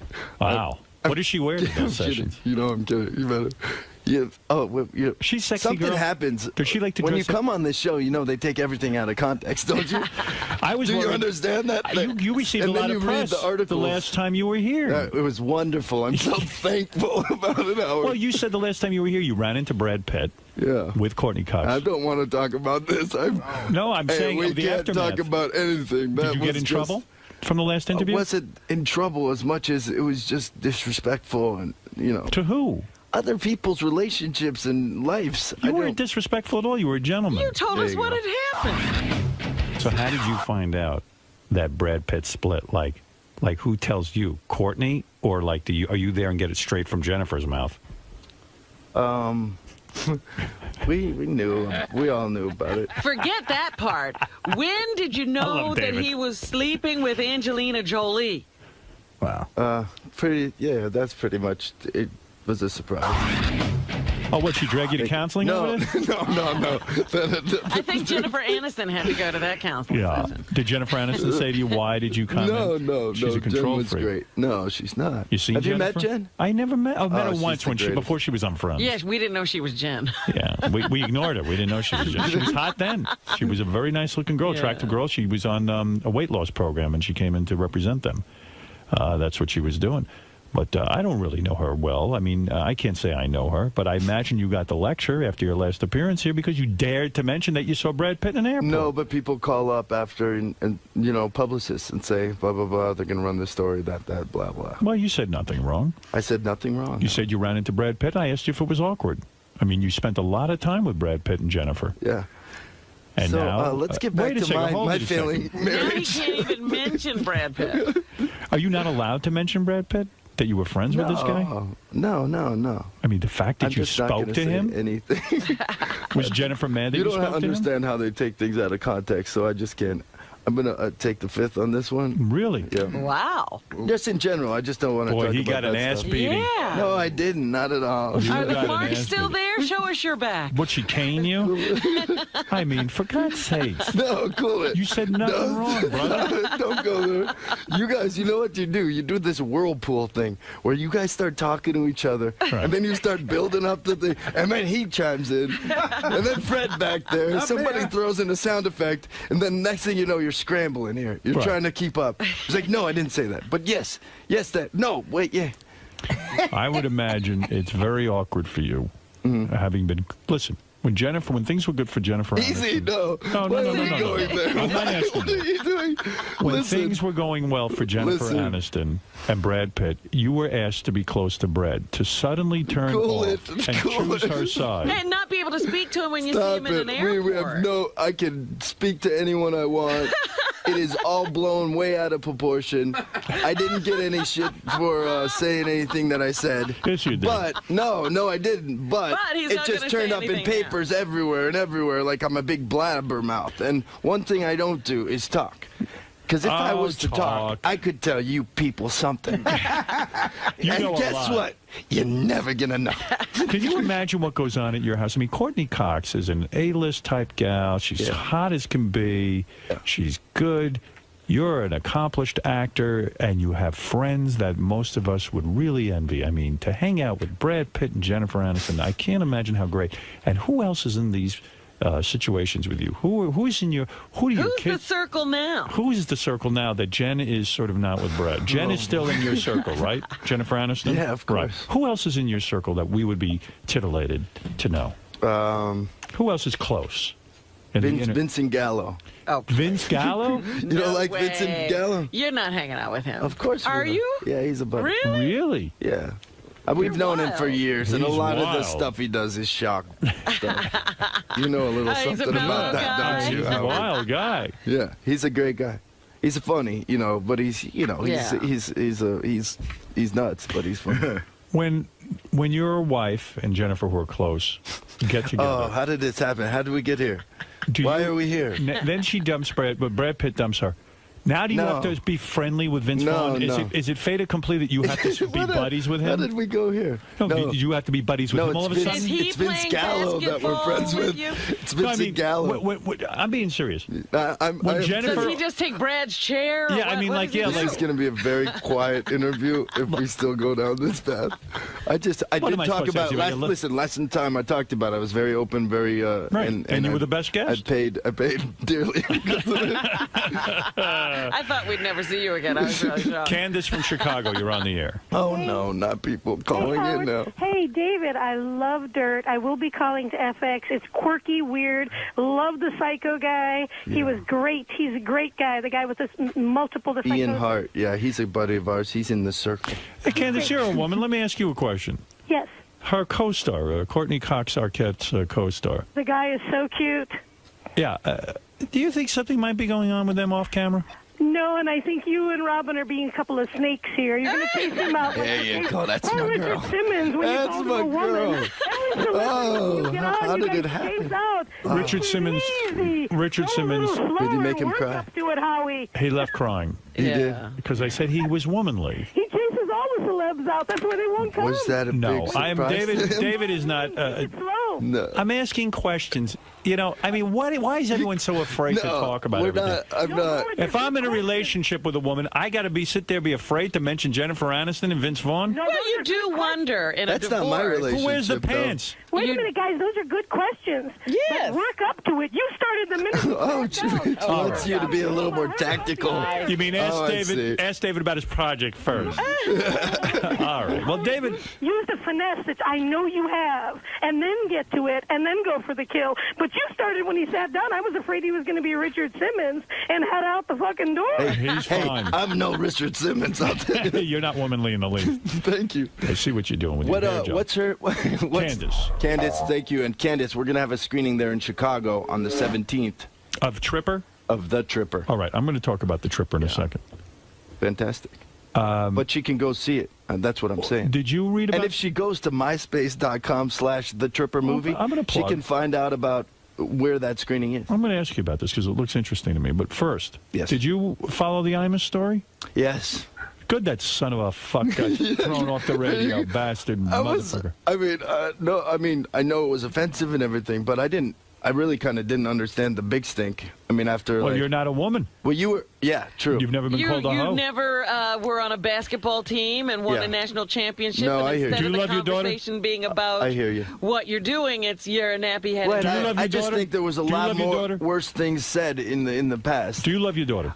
On your show, for instance. Would you want your daughter Yeah. called a nappy-headed hoe? People call us all kinds of things. But your daughter, she didn't do anything wrong. No. Would you like? He said about my girlfriend that That she had was genital horrible. herpes. Trust me. I mean, trust me. you That was can't a say horrible that. thing to say. I'm just saying I was surprised that it was That as was big a the thing. deal. Yeah, that's all I'm saying. I don't condone it at all. I think He's he a was- monster. Yeah, I mean, I Listen to think me. He's like a what? He's a monster. You got him, Howard. You got him. I didn't get him. You won. You won. I won. This whole time, we've all been sitting there. We got our money on your horse. They got their money on his horse. Whose horse hits the fence? Our horse. No, his No. horse. Okay. You didn't follow the story. I didn't. I tuned out. I don't know. All right, David. Let me Whose ask you. horse ran out of talent? All right, you're always up to something interesting. You've got a very, very bright mind. You're a very creative guy. This is a comic book called The Tripper. It's actually a film, and that's a comic book of the film. Oh, is this like a superhero? And I you write brought this it because I film? know you like comic books. I love right? comic books. Did you write this film? I wrote this film with a guy named Joe Harris. What is this film? It looks like a horror movie of some sort? Yes, it's a psychedelic horror movie about a group of drugged out hippies that Go go ahead. to an outdoor music festival. Go ahead. Yeah. And they get attacked by a killer who's obsessed with Ronald Reagan. Oh. Yeah, so it's kind of like Why got a Ronald political Reagan? slant. Are you anti-Reagan? No, I like Reagan. You like I really Ronald do Reagan? like Reagan. I wasn't a fan of a lot of his policies. Right. I mean, I'm a Democrat. I'm a liberal, but I do like Ronald Reagan. I liked his personality. I think he did some great things. I grew up in Los Angeles too when he was the governor and then the president, and I saw some homeless people just kind of appear And overnight, disappear. and I was like, what's going on? You feel his economic policies created more homeless? No, he did insane cuts in mental health. Right. And That then pissed you Those off. were great times so to that's be on the just a streets reason of why I tied it California. into this film. There's a reason why my killer's obsessed with him and loves him so much that he tries to. Are you the killer in the film? Are you the? No. You are not. No. The Did killer, you just direct? Are you in it? I directed it. I am in it. I play a character named Muff in it. You play Muff. I play Muff, sort of a weed farmer up in Northern California. Do I see a lot of blood and gore in this film? Yes, there's Good. a lot of blood and gore. Is there sex in the film? There's sex in this film. Who is getting the sex? There's a girl named Paz de la Huerta. Is she hot? She is. She's a good-looking girl. Yeah. Nude? A little out there, but Semi-nude? And that's coming from Semi-nude. you a little out there. Semi-nude, yes. Semi-nude. You see boobies. Yes, and there's a very attractive naked hippie couple at the beginning. Great. that you I see. love it. Is it rated R? It's rated R. I love it. I It's a miss hard the R. R-rated. Yeah, it's hard to get at a good film that adults can go watch. It's funny Yeah. too. I It's a love throwback to the 60s slasher movies. Oh, It's not so much the torture shit that's going on now. Good for you. It's more like this psycho, and there's drugs involved and. Good you know, story, or is it Yeah, disjointed? it's a good story. Did No, you get it's a reviewed real yet? story. Have we seen any reviews? No, we send it out to a few places, but they tell you not to review things now. They tell you because it doesn't really matter one way or the other. But we send Kids it will out to wanna a few see this. places. Yeah. Yeah, they'll sneak I in. mean, yeah. No, it's like the sort of, anywhere from, I don't know how. A guy goes Well, around R killing is people. 17 anywhere from there. There you go, from 17 to whatever age. Well, I mean, but I had a question for you. What do you do about hate mail? I've been starting to get hate mail, and I never got hate mail What are before. they hating I mean, on you sometimes for? because they think I'm bashing Ronald Reagan. Well, what do they say in this hate mail? They say, because I've also said that it's not really because of Reagan. It's more like showing a world leader, and I'm making a slight commentary on true violence and sort of film Oh, violence. fuck them. Who cares what they have to say? I wouldn't. I throw it all in the garbage. This is all in the There you name go. of art. That's what all. it is. You listen, you got to go do your thing, and that's it. Has Courtney seen the film? Yeah, She's she pleased? produced the film. She with me. did. Yes. Look at you two, power couple. Now, when you two produce together, Yeah. who's the boss? On this one, I was the boss because I wrote Really? it, I directed it. And she we can produced take it. orders from you? Yeah. After the I baby, mean, did her boobs sag? Honestly, I'm asking a question. I got a right to know. no, not really. Really? I mean, teeny bit, not She really. got real tits or real boobs or fake? Hey, I'm asking the truth. Yeah. They're real. Oh, they're She's fake. all real? No. What? They're real? What? Are they real or fake? Yes. They're real. Of course. Are they really? They are. She didn't have any work done after the baby?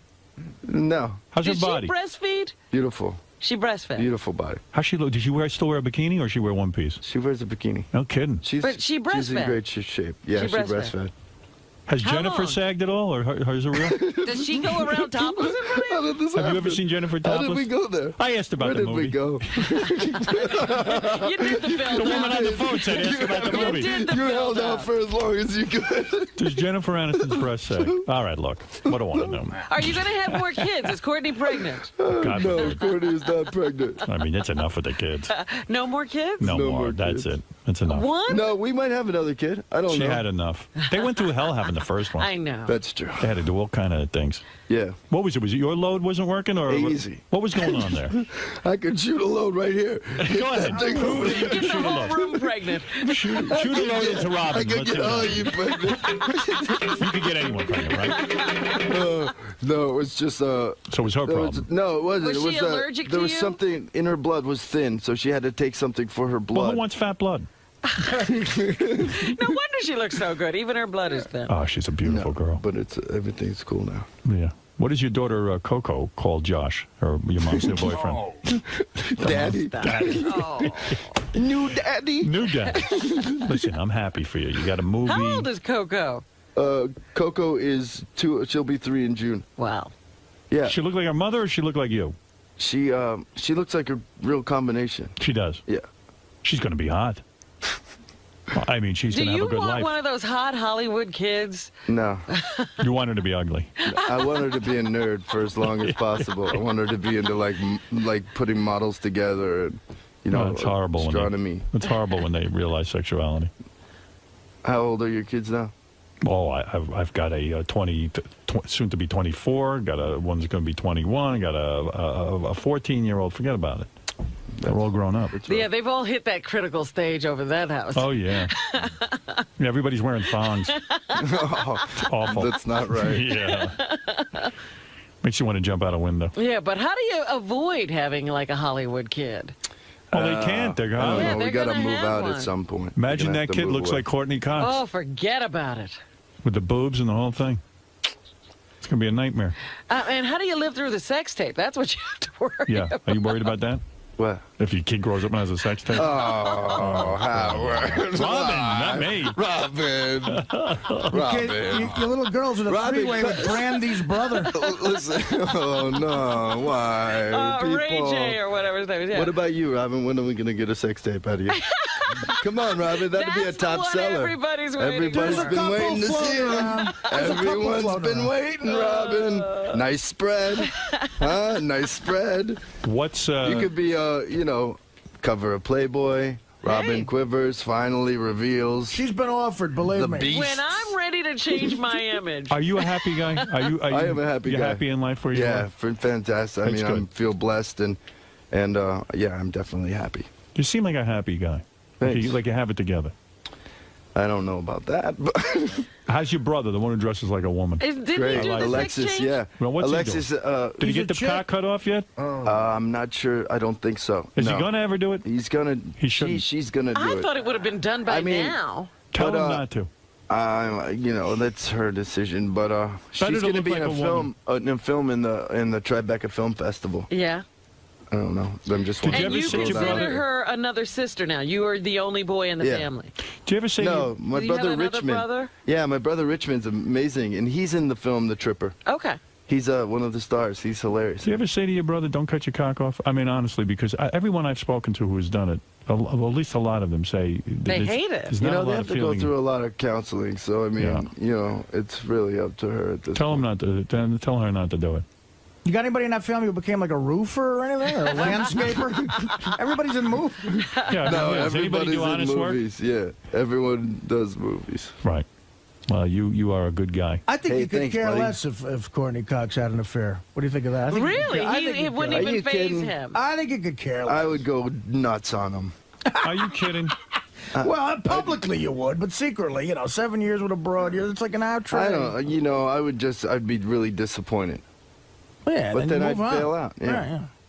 You Man. would bail. There's no Yeah. forgiveness in you. No, not when That's it. So it's she all fucks the guy a based few on times. trust. So if Yeah. we do anything to break that trust, I mean, come on, there's, All right.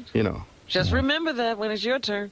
I always remember that. All right. That's why Navajos in D.C. shouldn't be selling photos to That's push right. their website. Well, there is a Tripper comic David Arquette has created a story that now is a film called The Tripper. Yeah. For those who are fans of gore and horror, and comedy, nudity, and comedy, sex, drugs, when's the last time you've seen a psychedelic? When does this open? Film. It opens on 4/20. That's this Friday. That's this Friday. Oh, I can't wait. And it's pot 4/20. Yes, that's right. I wish you luck. Thank you, Artie. What is the pot reference? What's your story on that? 'Cause Well, I it's hear all a million bunch of drugged out hippies that go to, and the other thing. You ever do acid? Reagan, LSD? Yeah. Right, you did. I tried a bunch of stuff. Yeah. I'm never, I've done a lot of things. Okay. I've done a lot He of did things. the research. I've looked into the abyss. You ever do heroin? And I came out the other side. Ever try heroin? Yeah, but I never shot it. You only snorted. That's what Artie Smoking. says. Yeah, Artie's that's story. all I ever did. Well, I don't shoot shit. Did you find yourself getting addicted as Artie did? I did. Yeah, I had a little problem for a while. Had to go to rehab.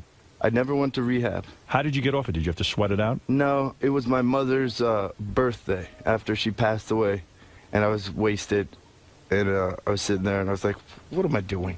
What am I doing?" And that so was at that it? day, I made a But you didn't have to go- conscious decision. No I withdrawals? wasn't like I wasn't strung out. I'd do it like, good. every once in a while. But Artie, why can't then you do it every once in a while? That's incredible to me. No, good for Yeah, him. be But then I responsible. just, and then, so my thing You now were is just no responsible? extracurricular stuff. I'll drink and smoke a little weed once in a while. You were a responsible heroin user.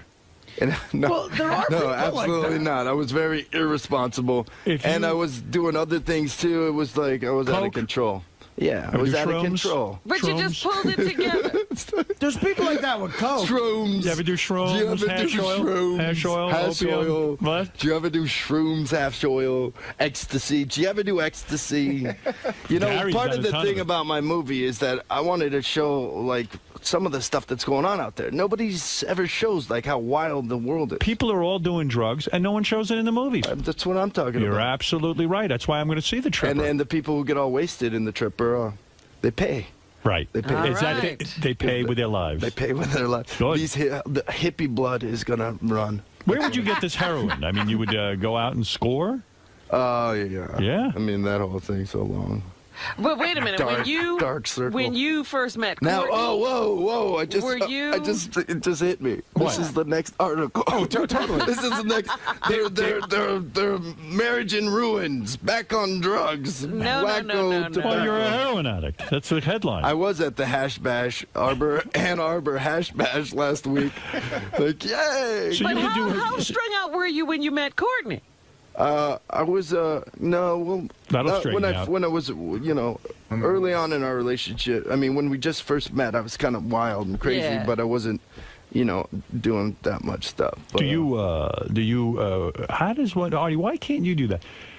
David's claiming Don't judge me. He could take heroin and not get any withdrawal symptoms. Nah, well, some people can have 3 cupcakes and stop too. Hey, Right. you know what I always heard about David and Courtney, and also with Brad and Jennifer? I heard that you guys smoke a ton of weed. No. Just a ton of weed, like weed all the time. No, that's not true. No, it's really not. No, there was something that like publicists have told me that I believe Brad it. and Jen were stoned like round the clock, that they just love to smoke weed. Is that why he had to get out?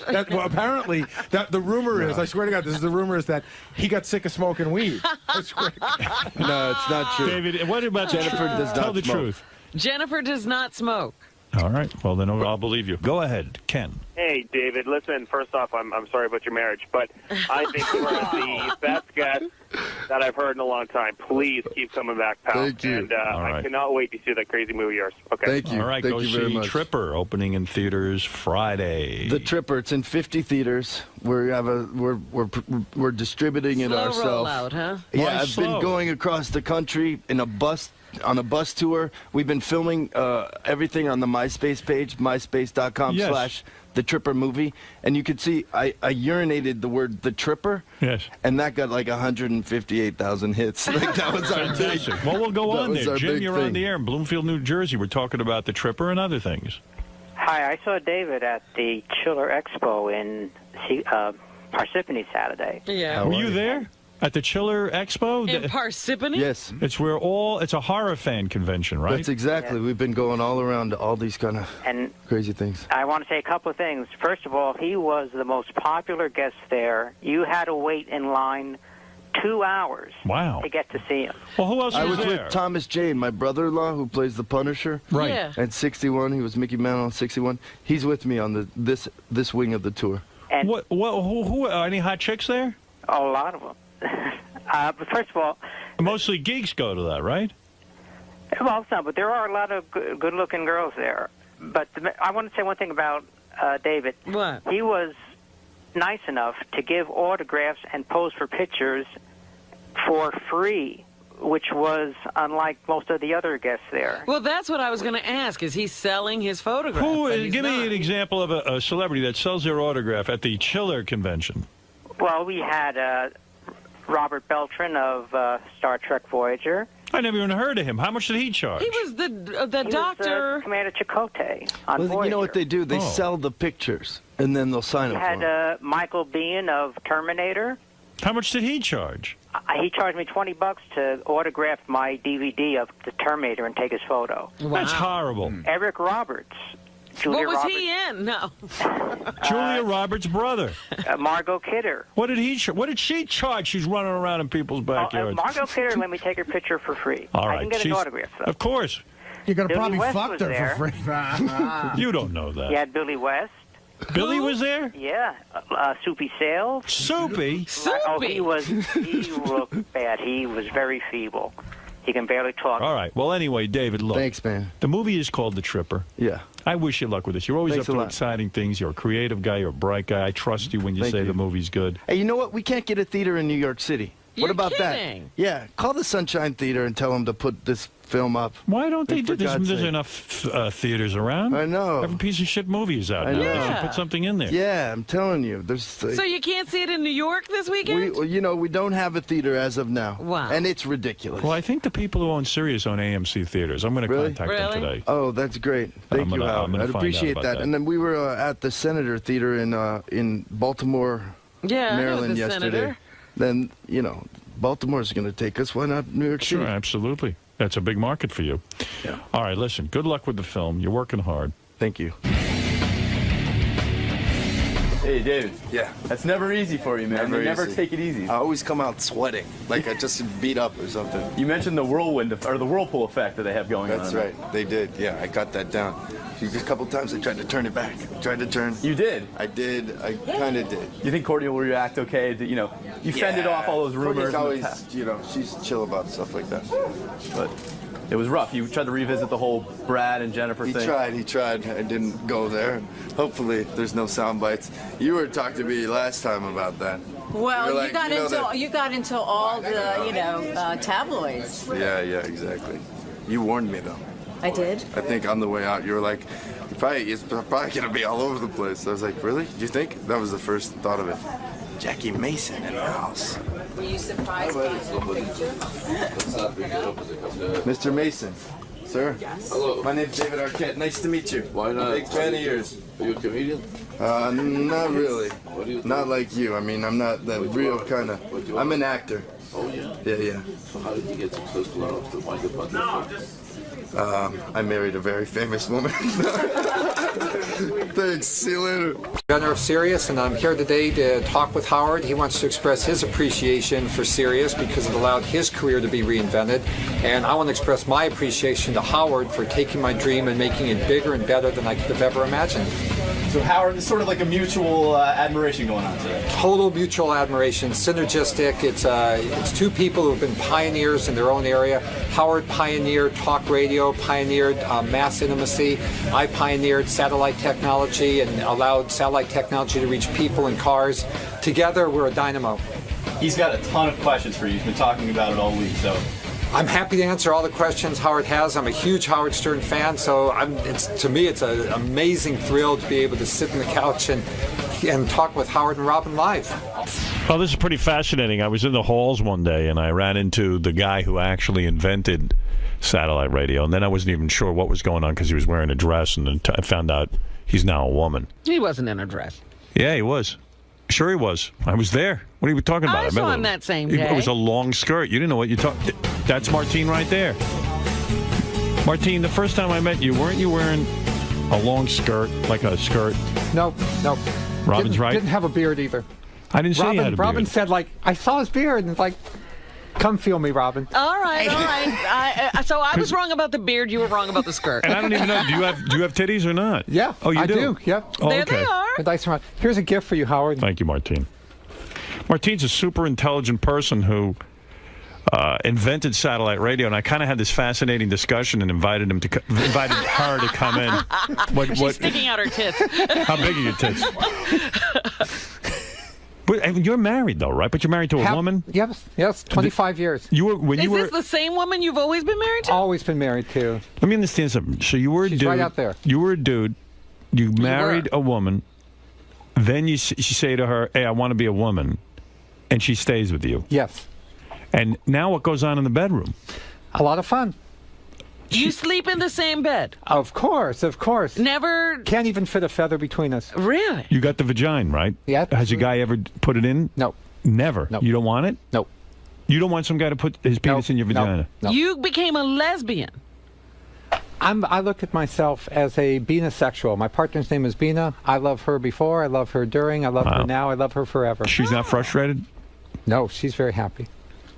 Wow, that's complicated stuff, man. But you are a genius. Did you know that your marriage would survive this? Yes. You did. Wow. That's pretty amazing. That is amazing. She's got to be a little horny, though. She's sweet. She's a wonderful person. How often do you have sex? I don't know get it. I don't know if your listeners want to know all that. I want to know. Forget that. I'll drag her in here later. I'll get all the answers. So this is a great story. How did you come to invent? First of all, were you like a super genius kid? No, just a regular person, Howard. I mean, so many ways. I think actually you and I are similar. You just thought outside the box. You saw where the trends were going. I saw that satellite dishes were going to get smaller and smaller and smaller until they could be flat and fit on top of a car. Wait a But I second. mean, what kind of grades did you get in school? Were you like into the sciences and all that? I got good grades in school. Okay. What were your I tried SATs? I aimed to get grades in school that were like ASS. What's that? Ass. Exactly. You get a grade for academics and a grade for work habits and cooperation. So I had bad work habits and horrible cooperation, but I got good grades. What were your SATs? Were they off the charts? They were good. They were good. I'm just trying to establish what kind of I think they were genius like, you were. like good enough to get into UCLA. Like what, 1,300? Yeah, something like that. So you weren't super genius. No, you weren't no. like a 1,600. Did you ever have an IQ test? No. You don't even know what your IQ is. Don't have no idea. No idea. So you're an inventor. You said, hey, I think what I could do is invent small satellites. What did you... Small satellite dishes. Small satellite dishes that would be so small they could fit on the top of a car. So how come there's an... Wow. You started Sirius Radio. Sirius was the first one, Yes, right? Sirius was the first one and created the whole satellite service. And how old were you when you created Sirius? How many years ago? 35. You were 35, so that's... Had you invented other things before that? Yes. Invented tracking trucks by satellite, invented small satellite dishes for other countries on top of hotels. Are you a multimillionaire? Yes. Oh, you are? And did you become a millionaire from satellite or before that? Satellite. From satellite. Yeah, I started off with nothing. And how did you get it all together? Give us the story, if you will. You had this dream. Who were you working for?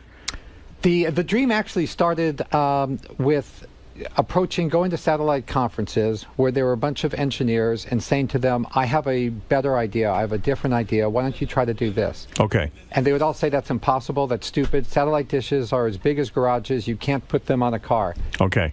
And I said, yes you can, here's how you can do it. And they said, you're stupid, you're an idiot, go somewhere else. And I heard that like 1,000 times. Were you dressed as a man or as a woman? As a when you man. did? As a man, okay. Like I was a tough-talking satellite engineer. Okay. Finally, I found a guy, Italian guy, Rene Anselmo, up here in New York, who had a network called Spanish International Network, SIN. Okay. And he had been spurned by Intelsat, the big satellite monopoly. They wouldn't carry his service. And I said, Rene, fuck these big satellite companies. You can launch your own satellites and you can spread Spanish music throughout North America. He said, well, all the bankers say that the Mexicans have no money to pay for satellite. I said, they'll pay. They'll want to hear it. They'll pay anything to hear their own content. Right. So Rene backed my first company, Pan Am Sat, And that company eventually went public. How much money did he have to put up to back your idea? About $50 million. And that's that's a lot of money. That's a well, lot back of in the money. 80s, that was a lot of money. Sure, and the fact that he believed in you is amazing. And you started, did you call it Sirius Satellite right away? The first company was called Pan Amsat. So that service was called Pan Amsat from the beginning, and eventually was bought by Hughes for several $billion. Somebody was trying to explain this to me earlier. Your idea also was that the idea was if there's a satellite up in the sky, if you're driving around in your car, it wouldn't work. So you figured out how to put a pattern, like a figure 8 of satellites up in the sky. 3 satellites doing a figure 8. And that made it so you could cover the... So you could come down over the trees and over the buildings and stuff like that that would otherwise that's block why that happened. How'd you figure that out? It's just constantly thinking about satellites and loving. I love satellites. I love space. Do you dream about this stuff, or does it come to you at night? I dream about space. My favorite, documentary was Cosmos by Carl Sagan. He was one of my heroes, and I just dream all the time about we on Earth are just a tiny speck of dust in the giant cosmos, and I love it. So they put up $50 million. What does he get? 50% of the company, and you get 50% of the company? He got more like 90%. I got 10%, but that was more than enough money for me to then fund Sirius. I see. And then what was the difference there? Sirius became... Sirius had the dishes that were so small that they could fit on top of cars. So then I went up and down the Wall Street trying to get people to invest in the Sirius business plan. I went to the FCC to try to persuade them to approve the Sirius business plan. Was NAB against it? NAB hated it. NAB sent every single lobbyist from lawyer. I mean, K Street was emptied because all those lawyers were in at the FCC. They were afraid of. They're still afraid of it. They're afraid of the merger. Are you for the merger? They said I was the Antichrist. Wow. They said that this was unconstitutional, that this was sacrilegious. Crazy. They said that the Congress has written localism into the Communications Act, and because satellites aren't local, this is un-American. So the NAB doesn't care about the consumer. They only care about keeping radio in a non-competitive way. They want the monopoly, not us. Absolutely. It Right. hasn't changed for 2 decades. Are you going to go to Congress about this merger? If anyone asked me to, I would say it's the just thing to do because Sirius invented satellite radio. Sirius found the frequencies for satellite radio. The FCC said instead of having one great Sirius satellite radio service, we'll cut it in half and make 2 half-frequency services. So if you invented Sirius and XM came in late in the game, how the hell did they sort of rise up before Sirius really got started? Because with Sirius, we have a more advanced technology than XM. We use the figure 8 pattern, and that resulted in a longer lead time to build the Sirius radios. Our radios are better because basically quality takes time.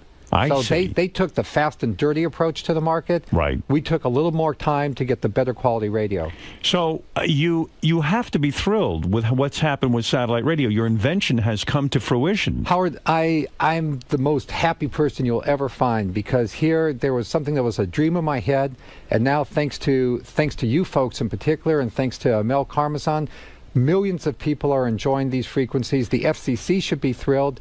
Nobody has done more for the public interest than this show and this company. Oh, isn't that great, man? This is exciting time. I mean, you invented this whole deal, and here we are. We're enjoying it. And as a broadcaster, I said this to you in the hall, and I'll say it to you on the air.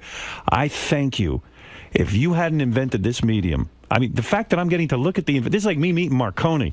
If you hadn't invented this medium, I would have been out of the radio business. I liked it better when you said this is like meeting Martin Luther Queen. Oh, that's true. That's a whole other thing. But it's true. Did you say that? I did. You're a witty guy. But I got to tell you something. I am so grateful that you invented this medium. I mean, I am flourishing here and also able to be part of something from the ground up. But I mean, this has got to be nuts. This was a dream in your head, and now you're seeing it all come together. What is your prediction? Do you think there will be a merger? I do. You do? I absolutely do. I think that, the way things work is that this was meant to be one satellite radio service. The frequencies were designed for one satellite radio service.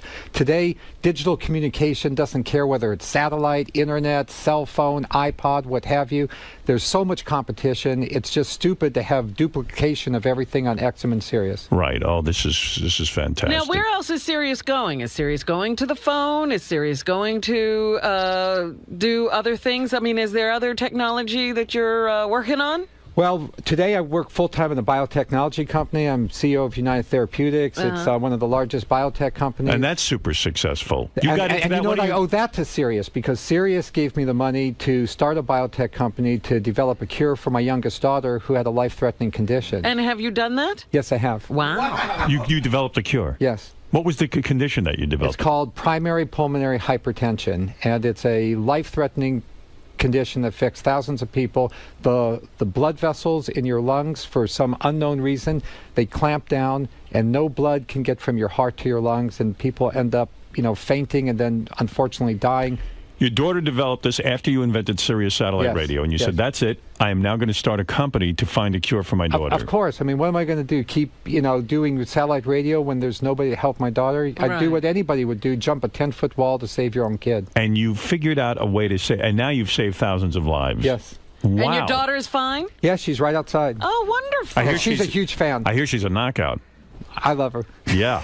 Maybe I'll love her, too. Maybe we'll all love her. You know what I mean? Martine, I don't know if you know, it's Artie. How you doing? Hey, Artie. I thank you from me as well and my family.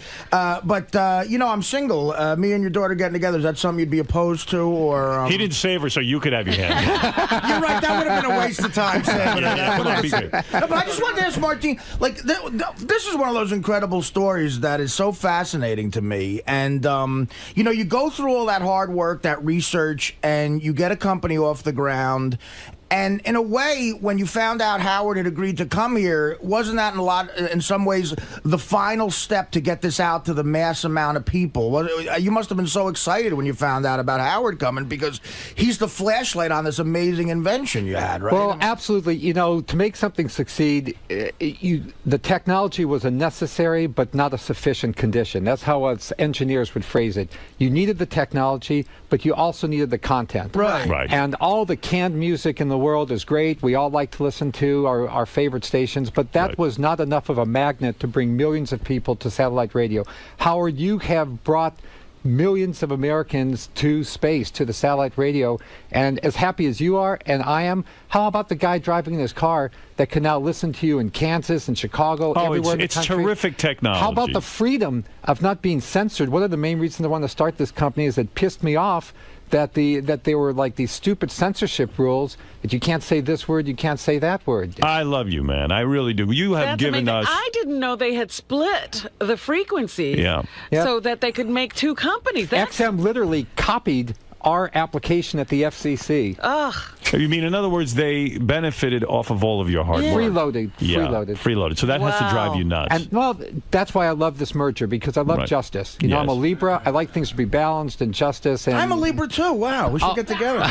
You two are couldn't be more different. No, but in a way, I know. But in a way, it's like you invent, like someone invents a great game like baseball, and the last thing you need is someone that plays it incredibly well to get it out to people. And it's a merging of a lot of great creative people. It's really a fascinating thing. It's an amazing story, is what it is. Now, are you still an owner in the company, Sirius? Yes. You are. You still am. You still have stock in it. Yep. Do you sit on the board? I don't. I'd be pleased to. I'd be honored to, but I don't. But you have a lot of shares. Yeah, several hundred. Several 100,000? Yes. Wow. Out of Sirius's shares, unfortunately, that's not a lot. Right. Wow, so that's worth $50,000. Did you sell? But did you sell off your main interest? Yes. Fortunately, I did. And you did because I needed that money to fund the biotech company. Wow. And the biotech company now is a huge company. Doing very well. Yeah, it's a publicly traded company, been profitable for 3 years, growing 40% a year. And now, one question for Siobhan, okay? Did you find that your reception in boardrooms and in offices where you have to go and pitch your ideas changed once you changed your sex? I think it did, Robin. Yeah. Honestly, I think it did. I mean, when I first changed and walked in, it was really funny. Sometimes, people would spill their coffee on the table. They'd be so shocked. Yeah, when I met Martine, I didn't know what the hell to do. I'll tell you what happened.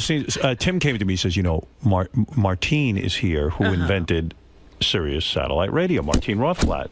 And I was like, oh, I gotta meet Martine. What is he, French? Martine? Is he French? I knew it was a dude. From another country. Yeah, I didn't know anything about this. So Tim goes, listen, I'm just going to give you a heads up.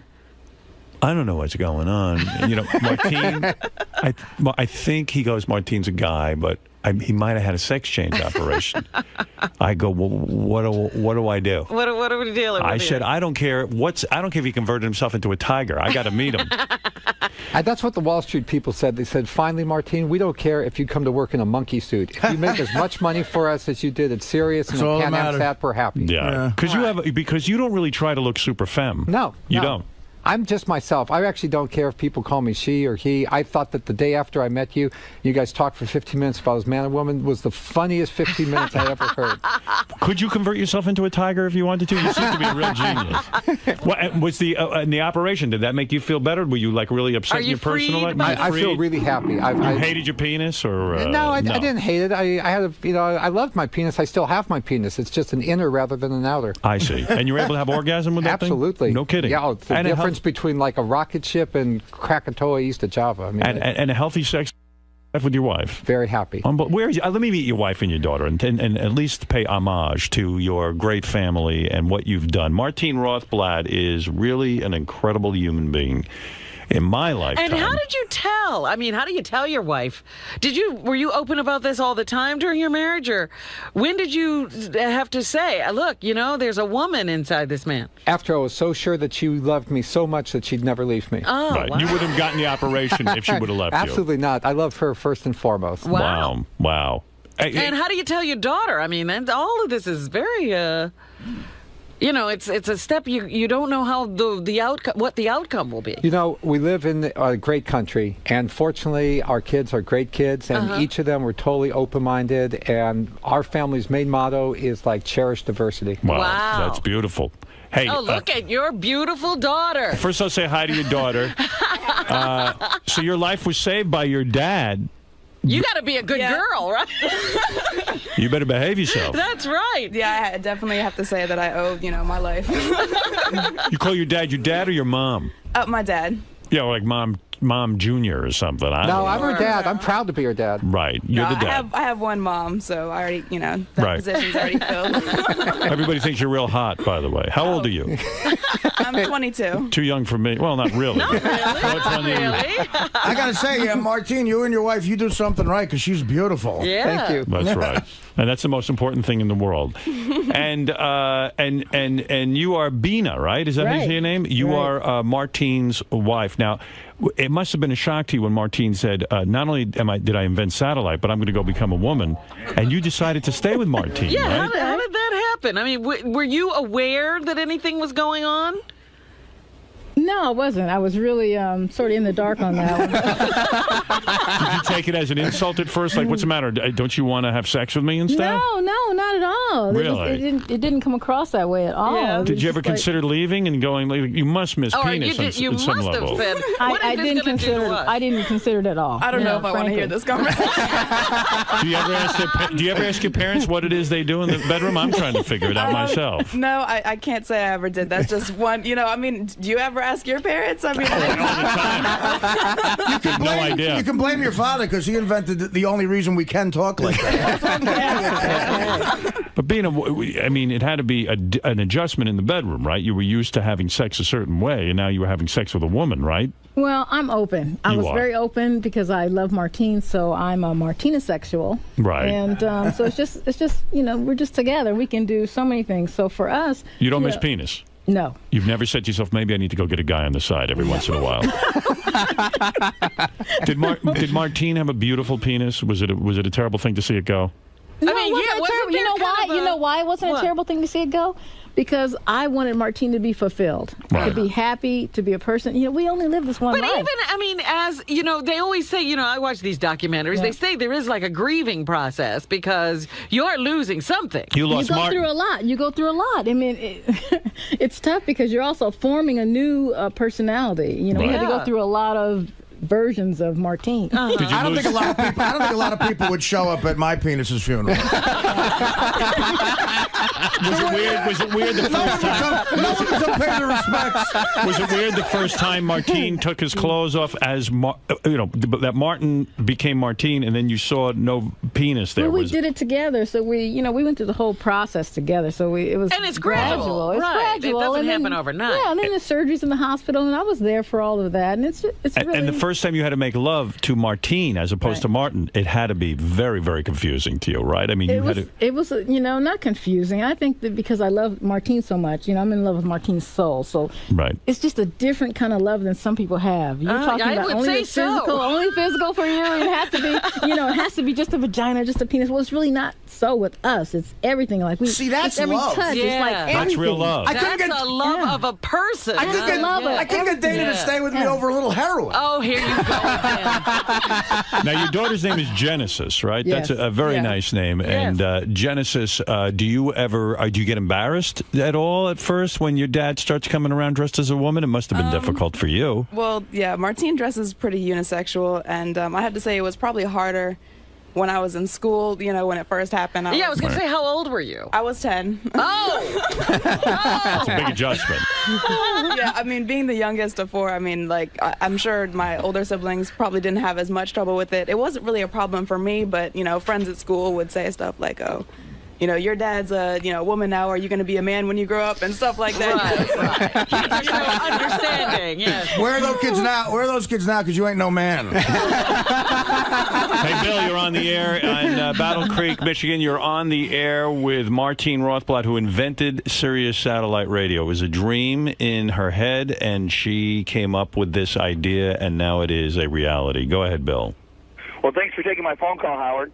My question is, I saw something at the auto show where some newer cars will come out with Sirius streaming video. Is that true? Yeah. Yes. Was that always the dream, too, Martine, that you could stream video? Exactly. All we had to do is we had to wait until the digital video compression caught up with the digital audio compression, and that's now happening.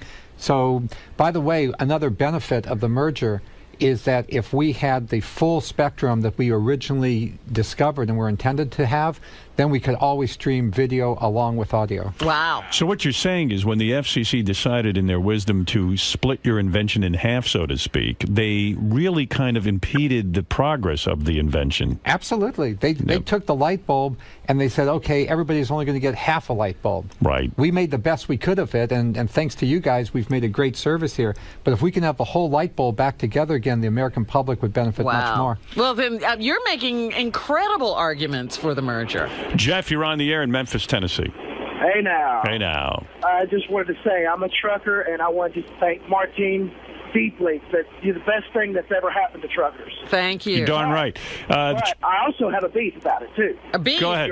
The beef that I have is she is also responsible for creating the tracking device for truckers. Now, why are you against the tracking device for truckers? Well, how can we run illegally if we're being That's right. Martine, now you cut their revenue in half. Let's go to Gary. Gary in White Plains. Go ahead. Hey now, Howard. Hey now. I'll ask my two questions, and I'll hang up and listen. All right. Martine, my first question, how come occasionally I still lose my signal on my satellite radio, even though I am out in the open, so to speak, and not going through a tunnel or in a heavily treed area? Does the cloud cover or the atmosphere have to do with that? And my second question is, I'd like to know if his vagina is as nasty as Siobhan's. Oh, jeez. Well, we'll go with the first question. How's that, Martine? Good idea. All right, let's go to the first question. What about losing occasional signal?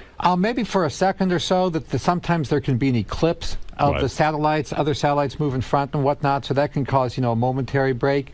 And as regards to the second question is like all bodies are beautiful. Yes. All right. There I have a question. Now That's what I'm going with. China can shoot satellites out of the sky. Are you going to do something about that? No. Yeah, will you blow up China? Actually, I think the best way to handle China is to bring Howard Stern to China. Yeah. Hey, Martine, I was doing a little reading of books that you sent over to me. And are you working on something now with other scientists where you can create actual better human life by injecting, I think you called them nanobots, Exactly. into the blood. Yes. Exactly. And that we will become like superhuman. Or like the $6 million man? I don't think it's so much superhuman. We'll be able to cure the diseases that right now afflict people, especially in the 60s, 70s, What about and 80s. aging? Come on, let's get to work. Well, aging is another one of those kind of taboos that people say, well, aging is inevitable. But, and people said that you could only have terrestrial radio, and Howard Stern proved that wrong. And people said that our illness could not be beaten, and Genesis and our company has proven that wrong. And our company's motto is medicines for life. And we believe, why should we stop at, people getting the diseases of 70, 80, or 90? We can take these little satellite dishes and shrink them now all the way down to nanobot size, inject them into your bloodstream, and use wireless communications to attack cancer cells, to rebuild hearts. And to me, that's the ultimate extension of the Sirius technology. Is that what you're working on now? Yes. Wow. How do you like that? Now, there is a brain. Amazing. That is amazing. This is a man, a woman we should worship. And really, you are an amazing person. You actually are the ultimate person, aren't That's you? right. What is it, Gary? There's one thing we were talking about that we saw in the notes that we wanted to ask about. Martine's working on a documentary with that guy Moog, the guy that created the synthesizer. Yes. Right. And it's incredible stuff, but basically he's working on technology that can download information from your brain to a microchip so that they can clone you and then upload that information. All of your memories will be there. Exactly. I mean, like right now, for example, if you have a serious heart problem, they can stop your heart. Okay, actually stop your heart while they have artificial machines circulate your blood and they repair your heart. Now, why not, if you have something like Alzheimer's or strokes in your mind, why not take all of your thoughts, download them out of your brain, use stem cell technology to grow a fresh brain, and then upload all your thoughts back into that fresh brain. Jesus So in Christ, other that's words, heavy. Martine, And that's like 10 to 20 years away. If we just work on it full speed, we can do it. That's Battlestar Galactica stuff. That's what the Cylons did. Right, but you know what? I was having a conversation with a friend of mine a week ago, and he said he wanted to be frozen because if he has a disease and he's going to die from it, he'd rather be frozen, and once that disease is cured, he would like to be brought back to life. Both Bina and I are proud cryonicists. Is that right? Yes, absolutely, because You're saying we could have high-pitch Eric forever? Howard, with that technology, couldn't you use it for bad too, right? Sure. You could say like Hitler could have taken people and uploaded into their brains to hate Jews. Do you know what I mean? Like you could upload whatever information you want to a person's brain. You could manufacture whatever thoughts you want Right. and have them be the thoughts of everyone. Can you imagine the day when they could just take all our thoughts, put them on a microchip, and then give us a new body? But you know what they could also do? If they can do that, then couldn't you upload it? It could be like the Matrix, where you want to learn something, you put it in a chip, and boom, it's yours. Exactly. Bina says that's how she'll learn French. I can't wait to learn French. Yeah, because it's too hard on my own. I can't learn anything. It's horrible. Marianne, go ahead. We have Martine Rothblatt, the inventor of satellite radio. It's incredible. It's inspiring. I can't believe the struggle of being a man to a woman, because I think of Siobhan, and I always worry about her. How you created this. Were you a brainiac in school? No, we've covered We've that gone already. through that, Marianne. Irish Where have you John, been? Irish John, you're on the air. Good morning, Howard. Good morning, Martine. Hey, I got a question for you, Martine. If the merger does take place, do you have any suggestions on a new name for the company? I think Martine should create the name because Martine is the Marconi. Did Martine create Sirius? Did you name the company? Yes, and also... Why did you name it Sirius? Because Sirius is the brightest star in the sky. Okay. So what That's is it? the new name you would like? Personally, I think if we do this merger of equals, XM is a great name, and I'd be very happy to have XM as the name as the combined company, so long as Howard Stern is the #1 talent and Mel Karmazin is the CEO. Now, what about the fact that Sirius is better known at this point in terms of the marketing scheme? XM used to be the most identifiable, and our research seems to indicate now Sirius is the most identifiable since I came over here. So maybe stick with Sirius. How about SM? Why SM? What is that? Sirius M, so to speak? SM. I I said, oh, Sirius SM. Because What do I you was think like Sex M. What do you think? Wendy the retard suggested Jessica. People seem to like that. What do you think of that? I actually think the name Genesis. I would think be Genesis is awesome. There you go. I like it. Genesis. Yeah, that's cool. It's Genesis. Let's make it ethnic. How about Vinny? Vinny, I like. How yeah. about V'ger, like just in the Star Trek movie? I think since Martine came up with Sirius, just keep it serious. I mean, That's why the not? way to go, then, I would think, because Martine came up with it. XM is catchy, though. XM's catchy. You have to But say Genesis your stands name. for a new beginning. That's and right. Genesis, I like. I like it very much. But you have to spell it with a J because, that's more original. Yeah, I like that. Your name is with a J, right? Yes. What do you have, a boyfriend? What's your story? You must have one, right? Yeah. You mean no comment? You don't like the boyfriend? Is the boyfriend a nice guy or what? Well, it's Your parents don't like him? Nah, it's complicated at the moment. What's going on? What happened? What happened with the boyfriend? Well, actually, I was married, but I'm in the middle of a divorce right now. So. Married at 22? Yeah. You're kidding. How'd that happen? Oh wow. Your father didn't save your life for you to go get married to some guy at 22. So now, is he becoming a woman or is he... Well, I love my parents, but I'm not sure if I could go through that personally. So if that was the case, then that would definitely be the reason for the divorce. Martine, can't you build a perfect robot for her to marry? What do we need a person Well, for? we're working on that with the nanobots. I think it's great. What's the name of the company that you're with now? United Therapeutics. United Therapeutics. And Martine Rothblatt. Is there a website or something people should go to? No. Nothing. You don't have any kind of information out there that people Sirius.com. Sirius.com, right. Okay, Martine Hey, I have a Rothblatt question. is someone, I hail you, I thank you. You've given me a future, and you've probably given a future to all the broadcasters out there who are even protesting the merger right now. You've done an incredible job, and I know that this technology of satellite radio and the kinds of technology you're working on now are the future. It makes our lives exciting, and I think we've only seen the tip of the iceberg with satellites, and this is a great You'll have a invention. satellite inside. Yeah. Could you broadcast? Into my head? Oh my goodness! I so need- you could be, you could be in your own head. Yeah. You could be walking down the street by yourself and go, don't talk to me, I'm listening to the weather. I won't need any of you. I'll just broadcast my thoughts. Hey, Martine, is it possible to download all the drinks out of my liver and upload them all as carrot juice? Martine Rothblatt, thank you, and your beautiful family, Bina and Genesis, thank you. We're going to take a little break. How was that in there? It was. Right, no words for it. Hey, nice. Great to meet you. Can I get a picture with you? Sure. I can't believe. I mean, I'll you take changed everybody's career. You're incredible. I can't believe it. 1-800-MATTRE. And you know something?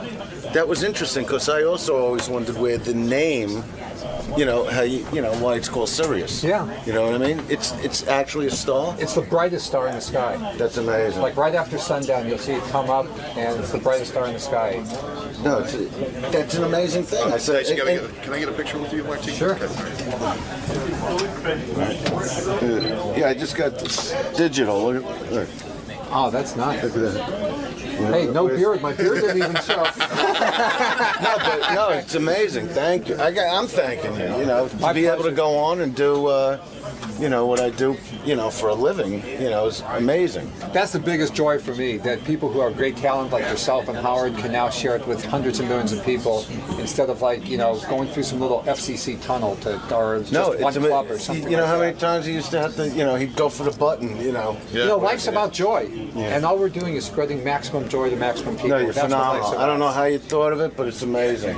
I'm so grateful to Howard and to Mel and everybody at Sirius for taking this technology and making it grow. Like, I planted the seeds, but you guys created a beautiful tree. Thank you. Thank you so much. They just seem so grateful to sort of reinvent it.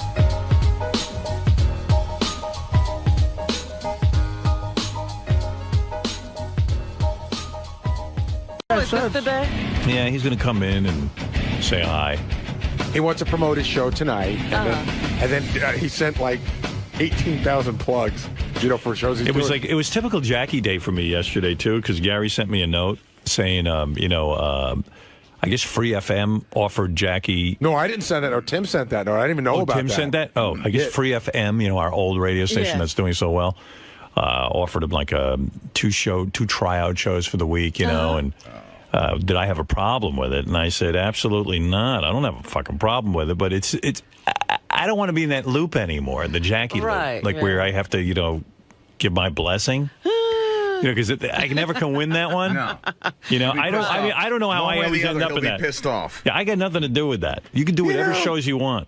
The guys in the office were asking. Although I could make a good argument that the only reason hey, when did they hear him on the radio? Yeah. But who cares? They're welcome to him. Welcome to anything you want. I was talking to the guys in the office the other day after we talked about Jackie last week, and they were asking me, what was it really like? Like, what were some of the things that would cause this tension? Right. And I started thinking about it. I said, okay, perfect example. We're here at Satellite. They just announced the potential merger the other day. Jackie would immediately be, we're doubling our fan base. I want more money. And that would go on. He's back in he's in negotiation. Yeah, we're going for the next year, and then he'd be comfortable, and he'd come in and he'd say, I used to be like, well, Jackie, when was your pay evaluated through, the amount of people who listen? Right. But didn't he actually pull that? Well, he did. The thing was, see, again, I would hear bits and pieces, and I would always think you'd know more than me, but I remember that when we started adding affiliates, he wanted to start to tie his salary to percentages. He wanted to audit me.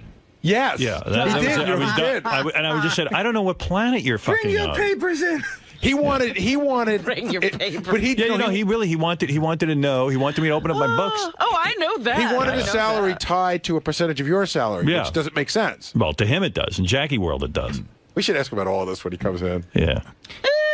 Water into the fridge. Did someone really use that language with you? Audit you? Well, it was more or less like what it was. We just want to peek at your one books. point, I guess Jackie had gone to management and asked for some deal, so they contacted my agent, and my agent said to me, well, what they're essentially saying is they want to audit you and see what you make. And then Jackie will determine what he makes. And I went, oh, okay. Tell him to leave. That's unbelievable. Tell him, you know what? I just gotta. I can't take it anymore. That's you know what? One of my favorite. Does he get his salary lowered when we lost affiliates? I wonder. Right, or when the audience would dip. But one of my favorite things to do, because every once in a while they'd be quoting, Howard's whatever they thought his salary was in the newspaper. And that would be a good day for me because I always loved looking at Jackie's face while I read those articles. Because he would be, you could see the numbers. He was clicking, calculating in his mind how much he was losing on the deal. I need blueprints and interior photos of Howard's house.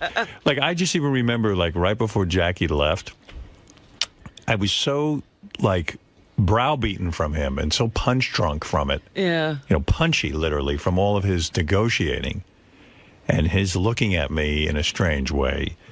And I remember I had him out to my house, and I just met Beth, and we were hanging out. Jackie left when I just first met Beth. Right. And he actually hung out with me and Beth a couple of times.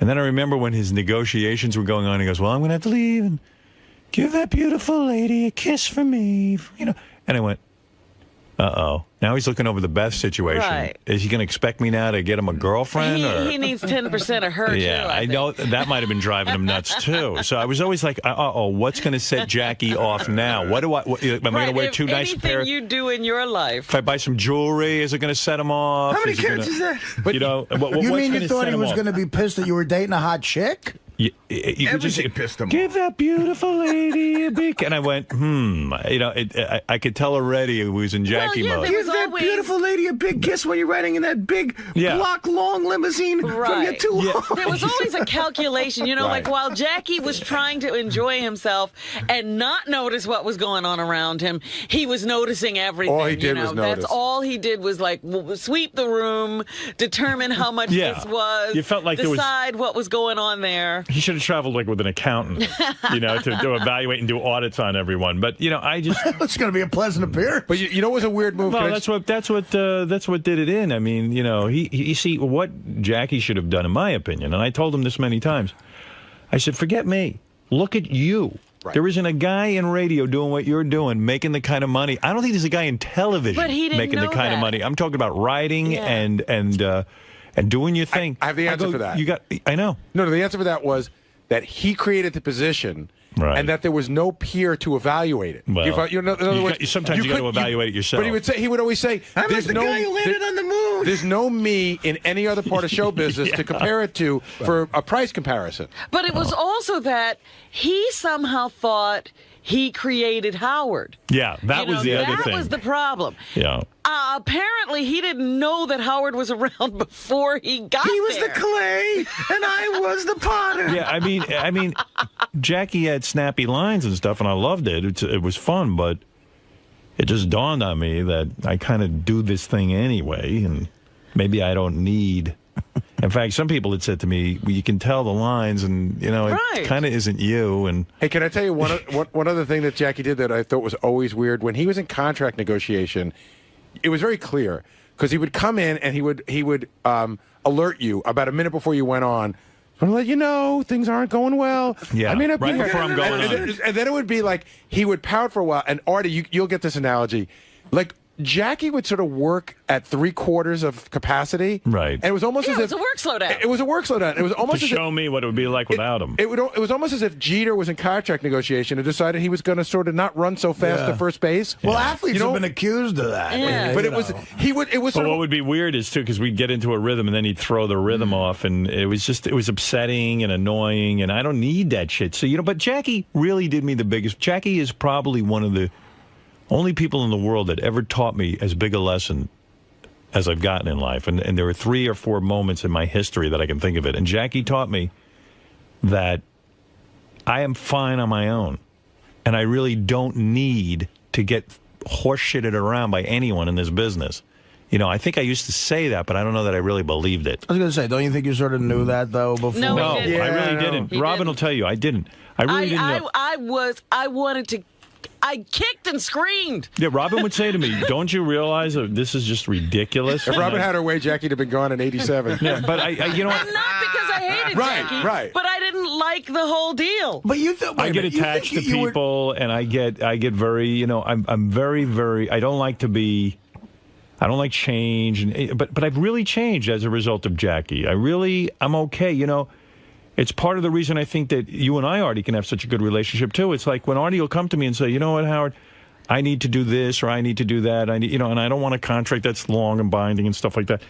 And I'm like, okay with it because I love Artie. I love Robin. I love Fred. I love everyone.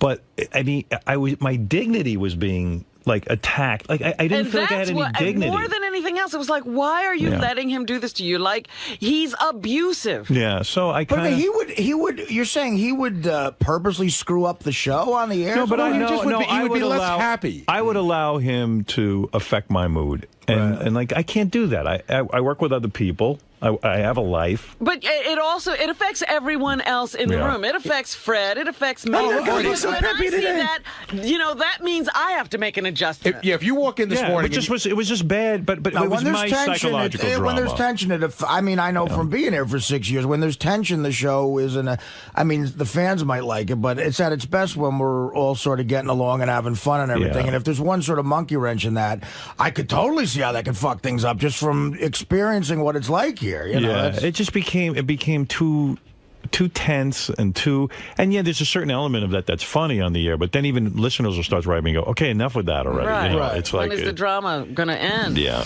Jackie Marlowe's here. Marlowe. We're going to bring him in. He's already what is this? Why do I have to camera? Is he plugging stuff already? Yeah, he's already plugging shit. He's got his cards up, He's like Melrose Larry Green. He's got all his plug cards. Jackie. Good morning. Good morning. How's it going? Excellent. Oh, look at this. I got to hold this coffee from, man.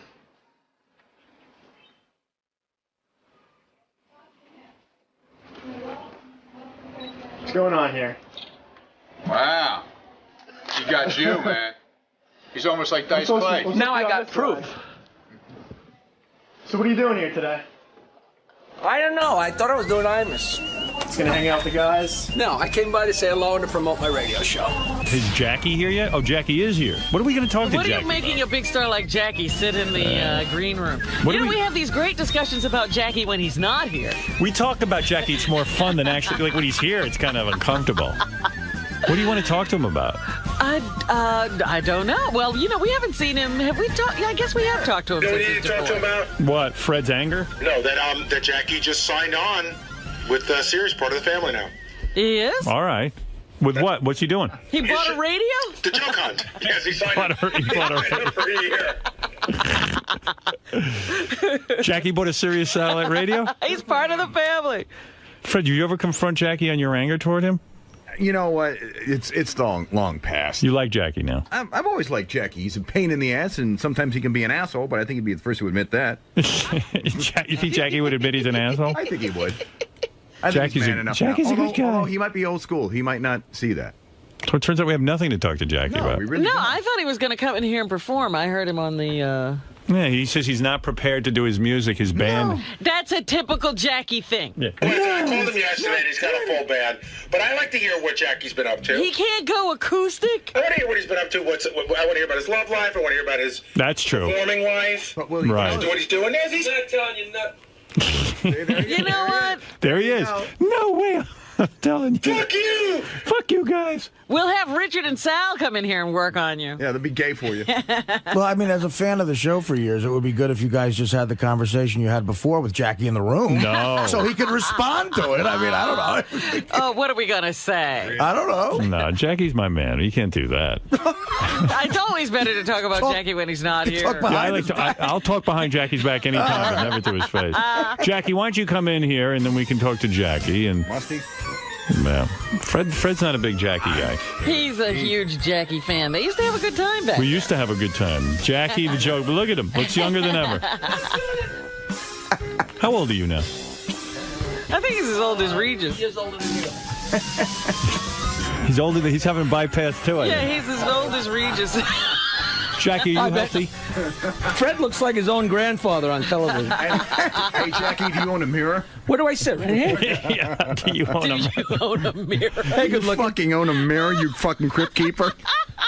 Now, I heard Fred doesn't talk anymore, and he just said more than I've ever heard. Yeah, when you come in the room, he starts You talking. He wakes inspire. up. I'm Since his- you inspire. left, he hasn't said a word. I'm the crowd alarm clock. You're the muse.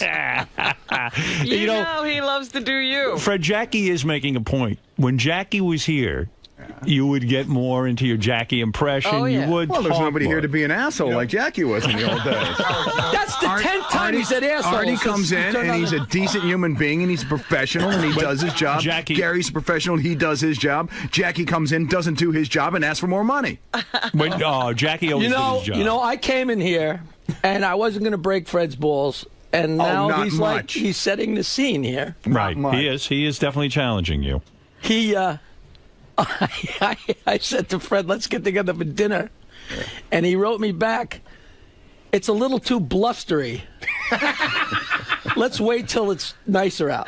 That was just a nice way What of does blowing the- you off, asswipe. What does... Yeah, obviously. It's a little blustery. First of all, who uses that word? It's just, Fred, just say no. Okay, no. And Make you feel better? That's what Mel said to you when you wanted more money. No. Like that word a lot, don't you? Oh, my God. That's what Nancy said when you asked her to stay. There No. he is. no. Yeah, Nancy said no. It's got up to 100 miles an hour. Right? He's right there, Jack. Why is he doing that? I don't know. I don't know, Jackie. Over there, Jack, behind you. No, I'm looking at He Artie. wanted to talk to Artie. He doesn't want to look at I don't Fred. want to look at Fred. I don't want to turn to stone. I mean, this Looks like you already did. This got ramped up. Man. No, when we talk behind your back, Fred gets angry about you. Everybody says that it's like Niagara Falls. Slowly I turn, you know. I know. Hey, I got a question for Well, Fred. just step back a little bit, Jackie, and look what you've done to the show when you did it to the show. Whoa. Wow.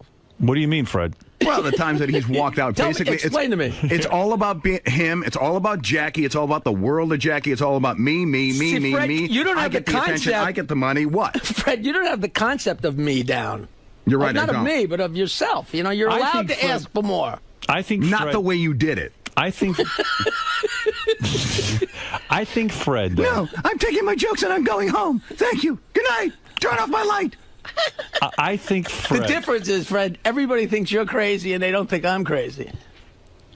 No, they think you're crazy too. No, everybody Of course knows they you're do, but crazy. am I going to Jack. say that? How many people don't think you're crazy? You see, Artie, Please. this is the tension you were talking about. That exists. I got to admit, look, I feel like a fan again. This is fantastic. Hey, can I ask a Jackie Fred question? Wait a minute. I can't wait till Jackie starts goofing on Gary. Yeah, that's only a matter of time. That's what I got that blunderbuss in my pocket. Yeah. But He didn't come I in to came bust on to balls. announce that me and Ian signed our contract, and we're here for a year, and you're stuck with us. Oh, till great, November. for Jackie's joke hunt. Jackie's joke hunt. Oh, And that's it's great. exciting. It's fun. Yeah.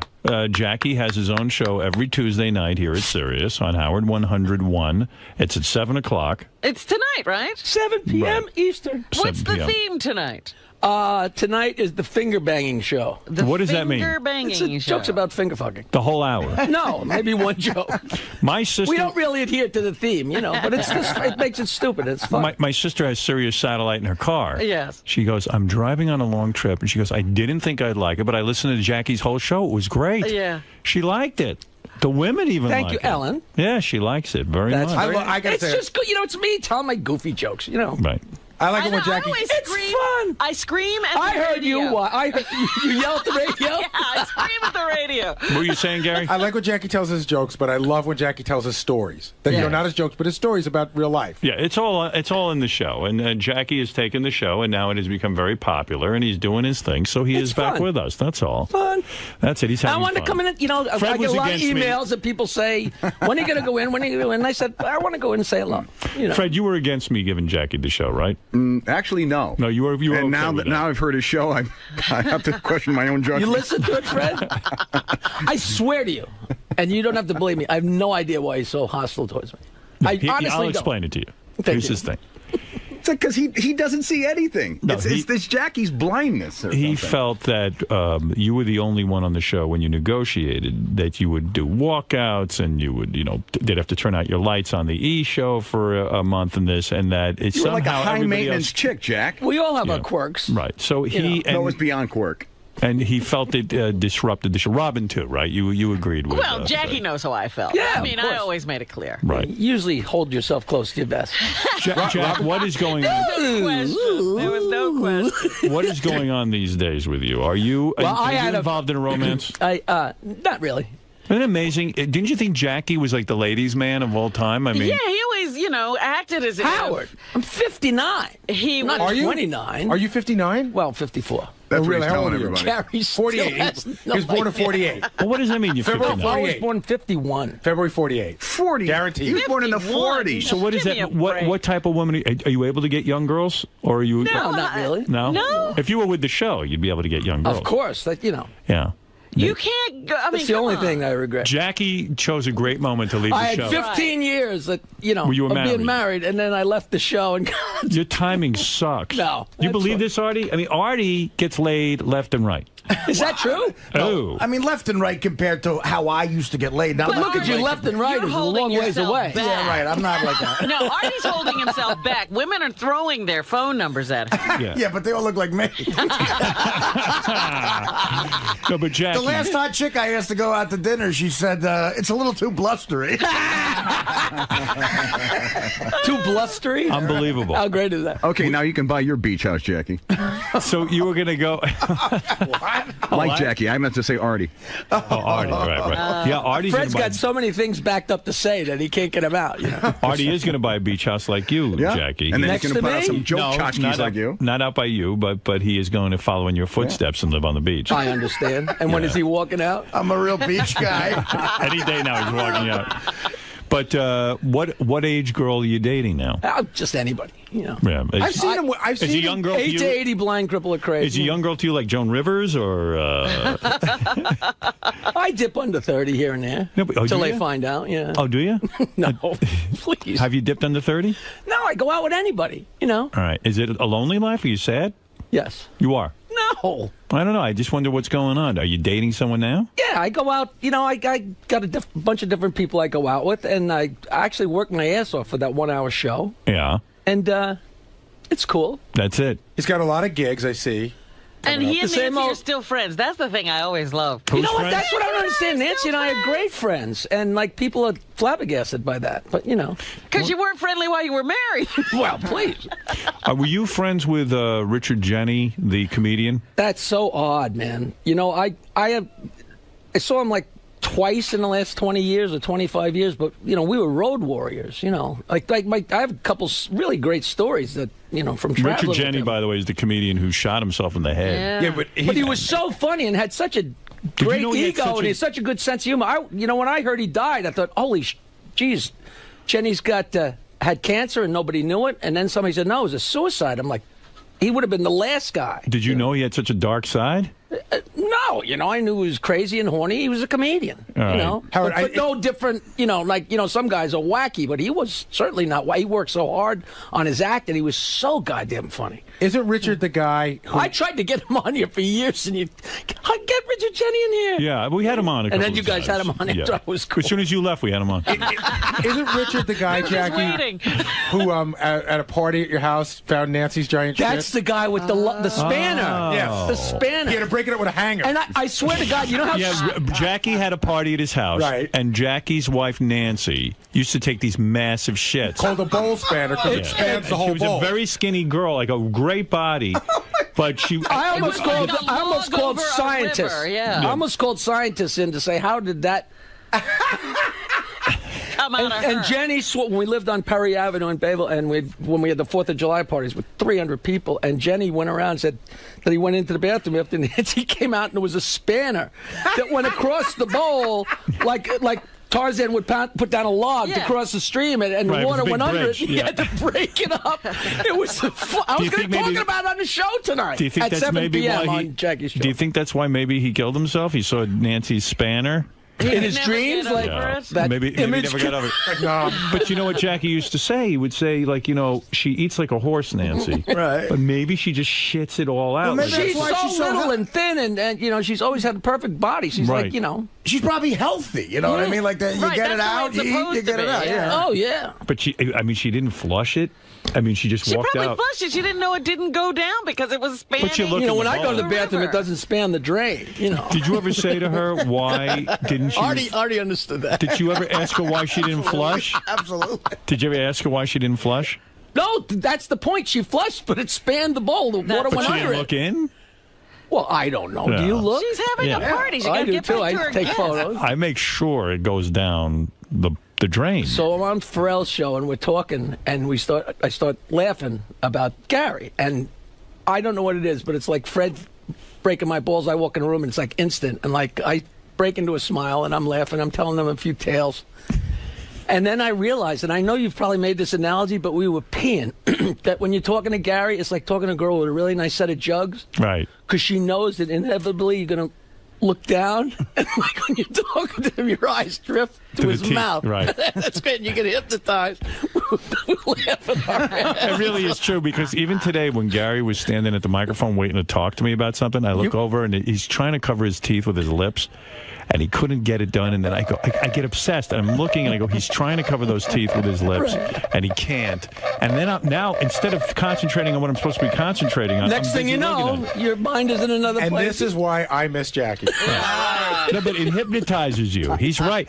Jackie used to draw constant pictures of Gary's mouth. There it is, yeah, right there, yeah. close up on the camera. Wait here, look. See, there it is. You see how you get? It's like a fire. You know how you? Where am when I you, looking? I don't get this. You ever sit by a fireplace and you get hypnotized by? Oh, that's exactly. I was laughing so hard. Yeah. I swear to God, the funniest thing in the world was when I came in that time, the last time you were on at K-Rock or whatever, and I came in to talk to you guys. It was so fun to see you and yak and fart around.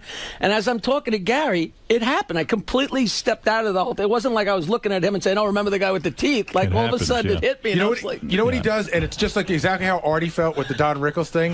When Don Rickles gets that tone in his voice, and he goes, "You baby gorilla." Jackie turns around to me and he goes, "Those lips." It's And it's like he gets it's like a- way beyond saying anything. He gets Is- a weird is- tone in his voice. Is Gary's mouth kind of like when Pam Anderson bends over in a low-cut dress, like you got to look? What are you going to do? Yeah, what are you keep going to talking? do? Yeah, do you miss it? Do they ever haunt you, the lips and the teeth? I'll tell you, the guy at the roast had said His teeth look like a lineup of urinals at Shea Stadium. Yeah. That was the funniest thing I've ever heard. I forget who that was. That was Greg Fitzsimmons. That's really good. That was so fun. Did you see how he totally shifted Fred? It was Fred and it was a boom. Right. Fucking left turn to Gary. Let me keep talking to Fred so he can stay on my case. What am I, stupid? That would always blow my mind. We'd be having a conversation about something entirely different. No, Fred, you were having a conversation with Fred. And he always steers it back to those teeth. Gary's teeth is the ripcord for Jackie. Absolutely. It's the It ripcord. gets That's him what he out of does. trouble. That's his Didn't thing. you ask? Didn't you ask me? You're a guest. I thought you asked me. No, you did. He did. No, you said, You brought "Hey, it by up, the way, That's part of being a guest, Jackie. You brought it up. The art of deflection that That John, is great. John tried to master. Do you see what I create in this room? Do you see it? Exactly. There's How- magic. There's It's magic. not as right good now. as when I'm not here, but Do it's, you realize that Jackie's two favorite ball busting moments for me, anyway, are Gary one time sent out a mass email with a mistake. Instead of the word make, M-A-K-E, he wrote EMAC. no, it's AMKE, which is a common. I make the mistake all the time, but whenever I do it, I lie. Whenever So- I make that mistake, I see those gums. So Jackie now, everyone, he puts AMKE in every one of his emails. I did it the other day. Howard, I did it the other day. 15 fucking years ago, the guy sent me an email. Right. I hope you AMK a lot of fun. Fuck you. AMKE. And what's the other one? The other thing has to be. Come on, that never I gets forgot old. about Amki. I heard Tony Amki. listens to the show too. Is that true? Yes, he does. He loves you. Mr. X. Uh-oh. Oh, well. Whatever. You're a dead man. That cat's out of the bag. Amke. Good going. And Amke. the other big Gary ball busting moment. Gee, what was I Baba just thinking Booey, of? the hair on the back of my haircuts. Used No, to I love. was when thinking I- The other mistake. When I used to sing "Beautiful Dreamer," when he Oh, tried yeah. to talk to No, I don't remember that. Oh What yeah, was that's, that? you know what that Well, is? because he looks like Mighty Joe Young, and he'd come in and try and talk to you during commercials to try and explain to you, try and get your attention. No, Because he has that's like why- a 2-minute window. He's like, "Oh, come on, should we have this guy? Should we have that guy? Who should we have come in?" And like you'd be, and also I'd be back there going, because Mighty Joe Young, the theme song was "Beautiful Dreamer." That's how they calmed the She'd ape play down. that to calm down the ape, and I'd be going, and he'd go, "Shut up!" And you'd be like, what's going on?" No, that's why listening back then, no subject was too heavy. Whatever rap you were doing at any moment, it could be derailed by a half an hour abuse section on Gary. Well, what Gary would. or on me. I mean, I would point it to him to get it off me. But Gary would hate it the most when I would be yelling at him, and then I'd be done, and then Jackie would slip me a note like, look at those fucking teeth. He'd write a line. It was over, and you were. Well, what would happen was he would leave. Yeah. He would leave, and just as he's going through the door, I'd go, "Look at that ass." Gary, come back. I told you the thing that used to It's make like this. It's like barn. the thing that used to make me crazy with Jackie is you really would be done, right? Yeah. You'd be done, Right. And there would be this small moment of silence where you would be regrouping to think of what subject you were going to go to, and that's where you'd hear Jackie go. And that would remind you to fuck with me some more. Right. It was crazy. Yeah, it would keep going on and on. It would, and on. because he would laugh and that would fuel you and like, oh, maybe we should fuck with Gary some more because it's obviously funny. My favorite story you would tell about that time that I've overheard you guys talk about is during a commercial it wouldn't even stop because Gary had to come in and get actual work done and Jackie would pass a picture of his teeth. That was maybe my other favorite thing. He that- would hold 2 pieces of paper up to his lips. Yeah. Those were Gary's teeth. So like even during but the fact that it's during a commercial, and is there was just no such cause for it. It's just such dedication to ball Hey, breaking. Jackie would do this. Right? He'd go, Come on, that's funny, man. No question, it's funny.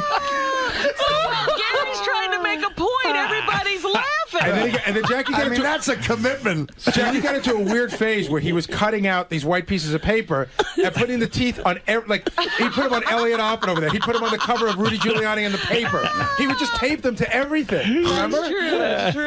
yeah, I guess my other thing I was thinking about is when we had the Channel 9 show and we were there for endless hours and we started painting and making paintings of Gary. And my painting was Gary coming out of the sea. Oh, and that was as insulting as 15 years of breaking his shop. But I wanted to do I wanted to do the rise of man, like he would morph into Gary, like an animal coming out of the sea.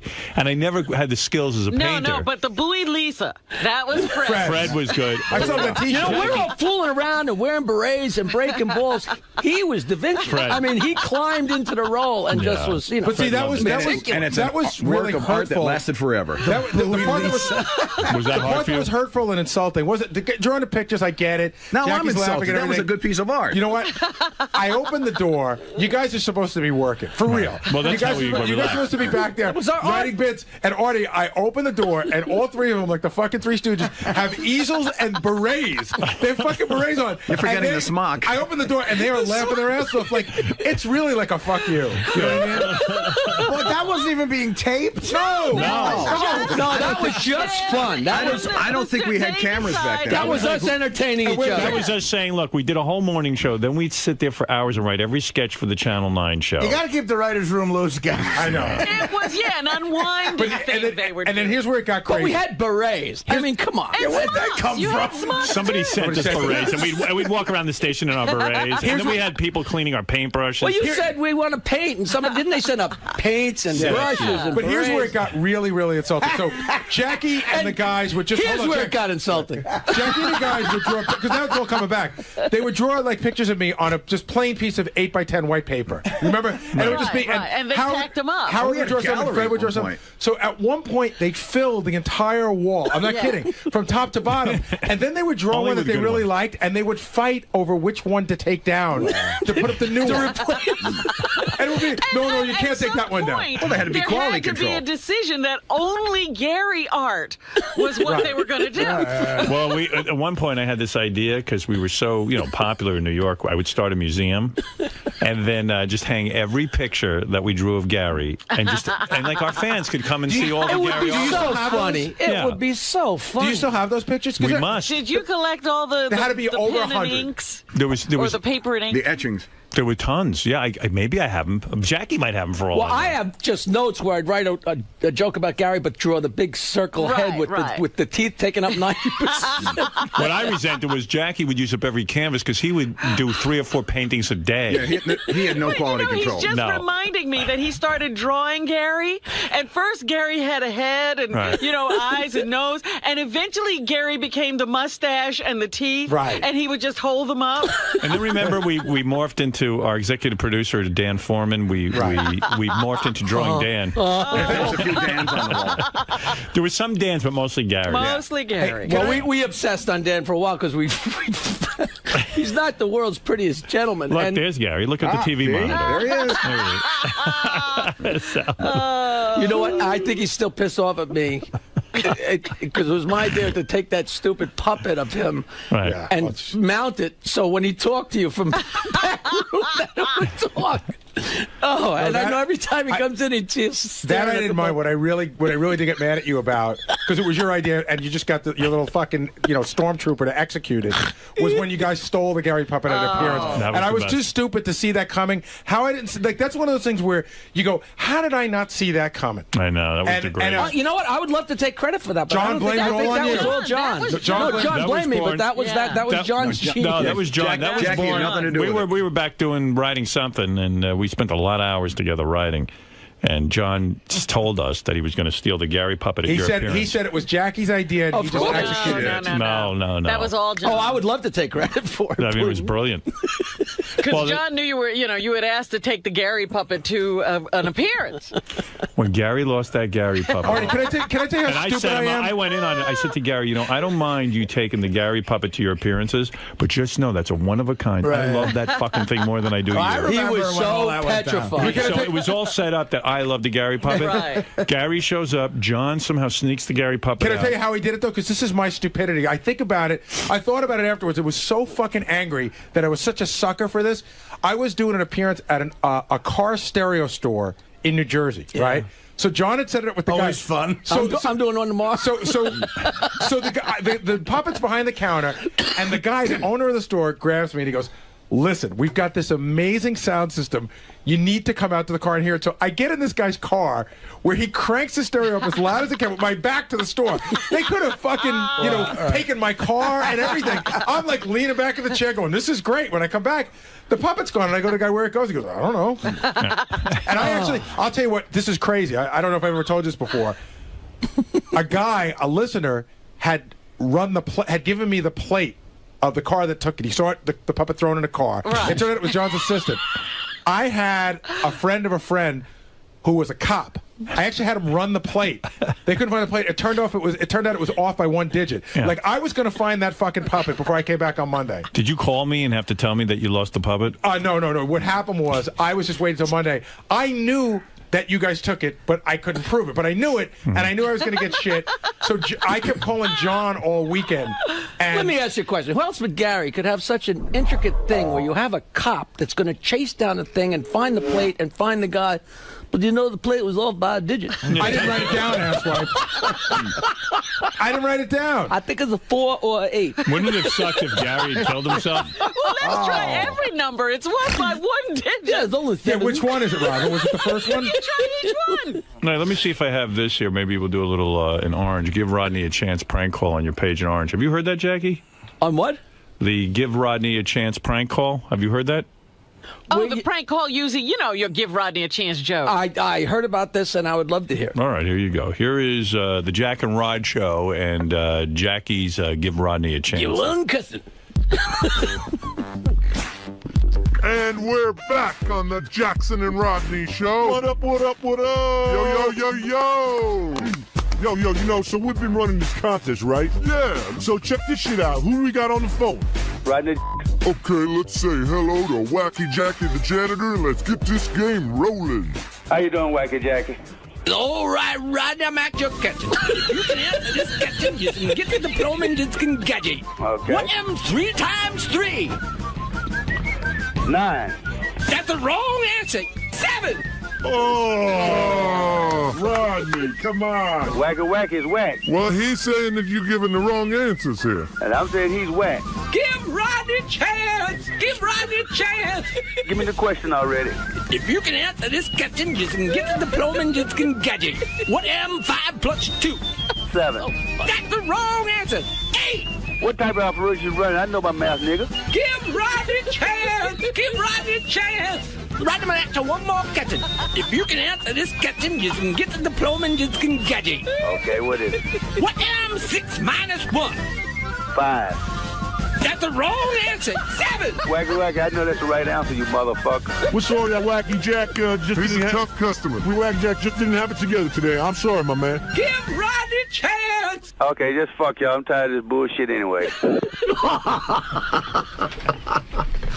How great is that? That is so funny. Yeah, well. Now I have no idea. That's a bit. That's not a call. No, that's a Is that a phone call? Yeah. I can't even tell. Using your voice. Well, so finish your story about Richard Jennings. So the guy who killed himself. I knew Richard a little bit because we had him on the show after you left. But of all the people, like if you told me 20 comedians, you'd say, oh, that guy might do something, and that guy might do something. But that would have never been. Richard. I mean, I didn't know him. He was in one of my favorite stories when we were down south, and he was on stage in Savannah back in the days when it was like 15 or 20 people in the whole place. And he wasn't doing very well. It was so long ago that he was actually the middle act, and I was the headliner, and he started doing Jewish stuff. I mean, if you did it in Savannah now, nobody would understand. This is like 1981, and he's doing Jewish-related jokes. And they're sitting there looking at him like he might as well have been speaking French, So out of frustration, and this is a true story, he goes, do any of you people know what a bagel is? And a guy in the corner goes, yeah, it's a hunting dog. I fell off my chair. I was screaming. I could see him. I could see him. What comedians would you expect to kill themselves? Richard so Jennings. They know. Yeah. I mean, it's... You know what? I don't know anybody well enough anymore, but some guys are more stable than others. There was one guy that killed himself like 25 years ago who was so funny but could not get a gig, just couldn't get a gig. And you were really worried that one day you're going to say, well, he's gone, and then he was gone. But he was so funny. Artie, I don't know if you know the story, but his name was Mark Center, and he was just one of those guys where the comedians would pee their pants and nobody else was laughing. Is he the guy who jumped off the hotel in L.A. by the Comedy Store? No, that wasn't him. That wasn't him. He, garage with the car, Mr. Colonel Mustard in the hallway with the lead pipe, That's scary. But he couldn't, and people would say you can't hire him, and I'd have to wait a couple months and then use him again when they'd forgotten who he was because he just couldn't get a freaking laugh. But one year he got a job, and he couldn't get a job. Couldn't work. He never worked. He just walked around the comic strip being depressed. And one Christmas, I said, "How you doing, Mark?" And he said, "I just got a job as a department store Santa Claus." He said, "It's really nice to have something steady." And then he killed himself. Saddest story I've ever heard. What? So when's the last time you got laid? This morning. Oh, you did? Oh, yeah. You had a girl last night? No. Oh. No, I have hookers.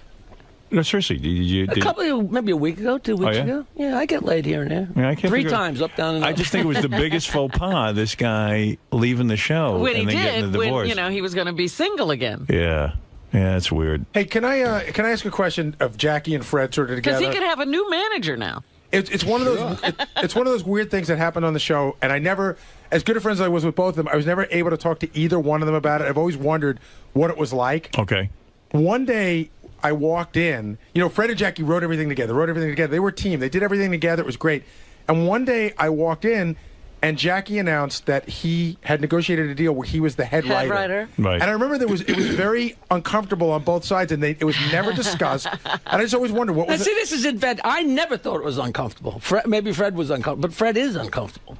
But why wouldn't you think? Why would you think Fred would be uncomfortable over? I never thought he was. You've created this. You think so? I think so. Fred, was it uncomfortable, Fred? Yeah, it was uncomfortable. Yeah, but who would know? Oh, dude, come on. Oh, yeah. Everything together. I walked in one day and Fred opened up to me and said, "Jackie, you know what really bothers me? Oh, come on.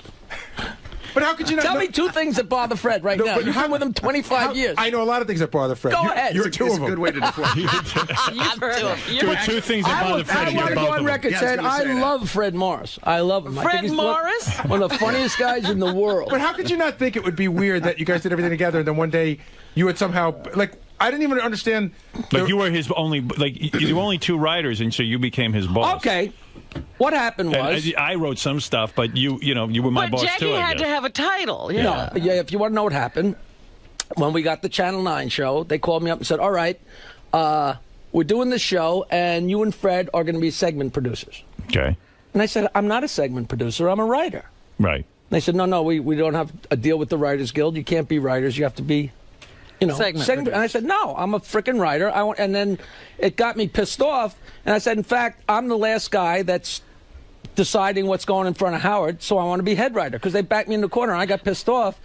And they said, "But, Fred writes as much, blah, blah, blah." And I said, "But I'm the last one that sees it before it goes in front of Howard, so I'm the head writer." And I write a little bit more than Fred anyway. And they said, "Well, that's because he's so busy with the sound effects." I said, "Well, I don't want to be head sound effect guy. I want to be head writer." "Yeah, of course he's too busy because he's doing a different job." And that was the thing. So I went to the wall, and then Fred, what do you think of this? So me and Fred both got wound up being listed as writers instead of segment producers, which is a big deal. That's classic Jackie. That is Jackie. I'm still thrilled. I didn't want friggin' segment producer. What upset you, Fred, about it? I don't know. It just seemed like he put himself above me in that respect, and that really pissed me off. Right. I was with the show before, Jackie. I wrote just as much. Sorry, Jackie. I wrote just as much as you did, and a lot of stuff off the air. We kind of shared in the responsibilities, and the fact that you would No. This was all about what happened on the fly, dude. And when I started on shut up, Martian. When I started on the show, no, you're not going to shout me down on this one because this is the truth, and you know it's the truth. We all sat there together, me, you, and Howard, all in one room. We hashed it out. We were a team. The fact that you decided, I'm going to be the head cheerleader. What the fuck? I think there was also something about his evaluating too that absolutely bothered you as well. No. It had everything to do with what we did. I take responsibility for that. I said to Jackie, "You are going to be the arbiter of what gets through to me." Right. So that. Right. I'm talking about in the studio. Right. Yeah. In the studio, which is. But I think fairly Fred important. still resents somebody had to make the decision. And Oh, I lost my train. And he said that sometimes he'd be trying to hand you something and you would not look at it because you were busy Who's that? writing your own thing. Fred. You know, I'm sitting there trying to be in your head and writing stuff, and sometimes I'm in the middle of writing something, and he's like wagging it, and I'm like, oh, hold on. And, you know, it was so much fun. I got about 10 things. Like I'd have to find at least 10 times. He would hand me a note. He would hand me a note, and it would already be something word for word what I'd already written, because we were on the exact same plane. But he was, it just got so funny, because he thinks that everybody hates him, you know. So I would write something, and you would say something horrible to Fred, because I'd write something horrible, and he would look over in the bin. Because he'd say to himself, did Howard say that because he hates me? And he'd look in the bin to see if... What are you trying to say, Fred? We're steering away from the actual fact. The fact of the matter is you appointed yourself head writer. True or false? Yes. Thank you. I absolutely did. And I don't think there's anybody in this room, if you were working on an equal plane, that wouldn't feel upset about that. What? Why didn't you say something? If I was, because I think I was a team player. When I came on the show, now I remember when I came on the show, when we went to mornings, when you went to mornings, or maybe it was when we first went to K-Rock at the old TED building. So I Fred called it was TED like your building. assistant. No, but when we went to the TED building, I used to write on the 8x10 papers with a Sharpie, and Fred would write on a little piece of scrap paper and hand me something. Right. And I'd have to rewrite it and put it in front of you. Now, by the time he writes it, gives it to me, I read it and rewrite it. And finally, at one point, I said, this is ridiculous. And I got a stack of paper and put it in front of Fred and said, here's a Sharpie. Write it so he can read it, and I'll pass it to him, because we're losing the moment by you writing it, handing it to me, and me. All right, so there was he was the head writer. So I think I had something. I don't think you ever passed a note the entire time during the show till I got there, Fred. I mean, I may be wrong. No, you know, I started that whole thing, and he started handing me scraps of paper, and I was like, no, Jackie, you see what I'm saying? Before you came, I was actually writing bits and writing song parodies and coming up with ideas. So but who's denying that? The mechanism may have been different, but I was still contributing. All right. Listen, it's never going to be Who's saying you didn't contribute? Jackie was head writer because he had nicer penmanship. That's it. Thank you. What is it you want something? And it makes a difference. I stand corrected, Jackie. You're absolutely right. What was it you created? The flying gag writer? All right, listen. Let's stop this before it gets ugly. Dominic Barber wants to say hi. He has a question for Jackie. Go ahead, Dominic. First of all, he, of course, invented the bloated attorney. However, you haven't gone into the last negotiation. You haven't discussed how it all ended. Didn't we do that on I think the we last did that day the last of K-Rock? time. Yeah, Dominic, enough. Enough with that. We have to move on to Jackie's present day. What wife are you on? He's on his, it's going to be his fourth wife. Who is You better stop rolling over on him, Dominic.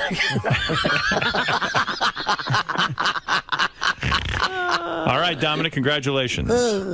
Yes, Dominic has announced he is remarrying Leslie. Yeah, so his third and fourth wife. I was making a joke. Is that true? It's true. They got a divorce, but now he's remarrying Leslie. And I think it was actually Fred that came up with bloated attorney. There you go. No, I think Jackie did. I think you did. No, I think you did. I don't want to take credit for that. All right, let's go to Sonny. Sonny, go ahead. You're on the air in Middlesex, New Jersey with Jackie the Joke Man Martling. A walk down memory lane today between him and Fred and all the And let me excitement. say what an honor it is to talk to Jackie. And, you know, Fred, you could say whatever you want about Jackie. I don't think anyone could deny that he is just extraordinarily talented and that he has contributed a lot to the show. I'm waiting for this shoe to drop. Never said anything to the contrary, man. Hey, Wolf. Hello. Yeah, well, I did want to say that I wanted to play Stump the Joke Man just for old time's sake and see if I could stump Jackie. All right, go ahead. So, Jackie, how was the copper wire invented? How was the copper wire invented? Two Jews fighting over a penny. Son of a bitch. Wow. All right, there you go. Hold on. Hey, Howard, can I ask Jackie? You know, Benji was saying the other day that he feels that there's some animosity between you guys. Do you feel that way, Jackie, or what? Benji said on the wrap-up show What did he say? as a general, he goes, you know, Jackie's nice to me at times, but he said he feels that Jackie's been very mean and rude to him at times, recently as well as back then. I think there was a weird dynamic, almost like what was going on with Fred and Jackie. When Benji came into the studio to sit next to Jackie, Would say many times, this guy's trying to steal my job. No, it was definitely a pain in the ass because, you know, you talk about Fred's waggling a piece of paper. trying to get his joke in. Not trying, he's helping the show. He's got a good idea, but I got Fred, and now I got Benji too, and I'm trying to write, and so it's coming at both ends. It was a little much. But that's the job of a head writer. That was the job of a head writer. But There was nothing personal. Benji insinuated that off the air, Jackie had said things to him that he considered rude. What did he say? Like to you, what? Benji? Like This is what? news to me. Yeah. What is this? I'm the only guy that gave you a Christmas tip, Benji. Well, you don't tip your coworker; you give him a gift. You actually owe me a couple $1,000, but that's my fault for not billing you for the food. But that's true.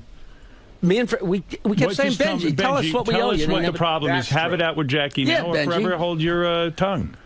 Listen, I totally acknowledge you created what I do. You look good.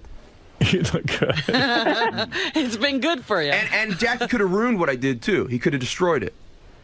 What? But, what do you just tell us what's on your mind, or shut up? Wait, I don't. What's that? I could have ruined what you do. Yeah, you could have totally destroyed it. What's he saying? I think he feels like maybe he was sabotaging your employee. something. Well, it's your fault he's here. No, generally off air, you've always been kind of mean to me. Really? In what way? But who isn't mean to you? Yeah, a lot of people. I have a lot of friends. Really? Yeah. I know. I don't like it. It's right now. It's like a fake frivolity. Right. And no, but when have I ever been mean to you, Benji? Can you give us at times you've been nice too, You know what? He's Jackie. being outrageous for the show. In the hall, No, he's really said this, but I would like for him to explain it. Yeah, succinctly. I don't understand. I'm not bitter about it. It's just I'm saying, Jackie, you have a certain way of always putting me down and not being like a friendly person. Not to be a bullbuster, Benji, but I don't think I go to the trouble. Okay. What is I an really example don't, of and that? I apologize. Honestly, what's the example of that? Yeah, of course it's me. Well, what Jackie just said is kind of mean. In other words, you don't think about Benji. Yeah, like what? I don't have the history with him that I have with you guys, right. so it's not like instant rapport Listen, I'm not and saying giggling. we don't have any kind of feud or anything, but well, then what are you? I'm saying you're. I'm not a rude guy. I've never been called rude by anybody. What are you talking about? All right. Well, what I do? Benji, can you give us an example? Yes, Benji. I mean, Jackie used to have you out to his house. I remember that, didn't he? I have videotape of Benji drinking my food, drinking my beer, and eating my food. Drinking food is a problem. Right. Benji, I remember you being at Jackie's house. I absolutely. And you didn't feel welcome then? I'm saying it's actually been more so the last couple of years. I've been what here, has he I've said been to here you? twice. It's not, Robin. In 6 years, I've been here twice. Have you ever felt anyone act cold towards you? I suppose. And that's Would that's I what- be able to cite an example? Cold to me. I was probably being cold to them. Wasn't that the way it was, Jackie? Well, why don't you go over and talk to Jackie? Maybe. No. You're not looking for that? All right. Thank you. Thank you, Howard. All right. Thank you. F. Jackie. Thank you. All right. Let's go to Lena. Lena, you're on the air. Let's say hi to Jackie the Joke Man in Miami. Lena. Hey, Howard, do me Hi. a favor. I'm going to tune into All Nation when Jackie leaves. Please send an intern to All Nation. Let me know that I can go back on to the show. Why don't you want to hear You've listened Jackie? to Jackie for like an hour already. I hate him. I'd rather hear Artie chewing on a muffin. All right. Thank you. And that's Jackie's sister. Marty, go ahead. Hi, Howard. Hi. I agree so much with Fred. I pretty much can't stand how self-serving Jackie is. I mean, the only reason he is on there is to promote his new contract, and isn't it funny how he only is on there when he finally gets a new contract, and you've been asking for him to come in for how long now? For over a year? Well, why do you have to be like that? I mean, he has things to promote, and that's why people come in. And I don't think he's doing anything that's not. I mean, this is how it is. You know, come in and I should have come in, and then you come in, and it's like, what's he doing there? Yeah. You know, it's like everyone wanted you in, and now you're here, and then they want you to leave. John, go ahead. You're on the air. John. Yeah, what's happening, guys? Listen, I got two things. First of all, since we're talking about the Artie chair, the Jackie chair, I'd like to promote the next replacement to be either Fitzsimmons or Mohammed Al-Fayed. And actually, Muhammad was good. He was good. Oh, he was a home run. No, Yes. grand slam, three-point shot, what the fuck. Right. Whatever. Richard Jenny, also, I heard he actually killed himself because of the goddamn Jackie plugs just overwhelmed him. I expected that to be the All right. Well, thank you, John, for that comment. Let's see if there's anybody who wants to say hi to Jackie. Ray in the Bronx. Yeah, this is Pothead Ray. Howard, I love you. Artie, I love you. Fred, I think they should have Jackie come over once a month so you could talk more and just keep ragging on him. You know what? I think that's a great idea. That's right. I have to say Fred has come out of his shell. There you go. I thought Fred was the one who left the show. I actually heard more from Jackie on the show than Fred. But no, seriously, Fred, I like seeing you involved with Jackie so we should again. bring Jackie around some more. That's right. A little dysfunction doesn't hurt. That's I right. was watching your movie, and Fred, you were talking so much, and I love it so much. And then when Jackie comes on, you're ragging on him. I'm like, this is awesome. This classic right here. That's amazing. It's like, let's get to John. John Kishman. But that really is true, right? I mean, he really doesn't talk a lot. Right. You want to know something? I actually have a serious question because I know he wants to take it down that road. Go ahead, and then John, you can ask your How question. many times has Stuttering John called you since he's left this show? Seriously. Since John left or since Jackie John left? left this show. Since John left this show. And since Jackie left this show.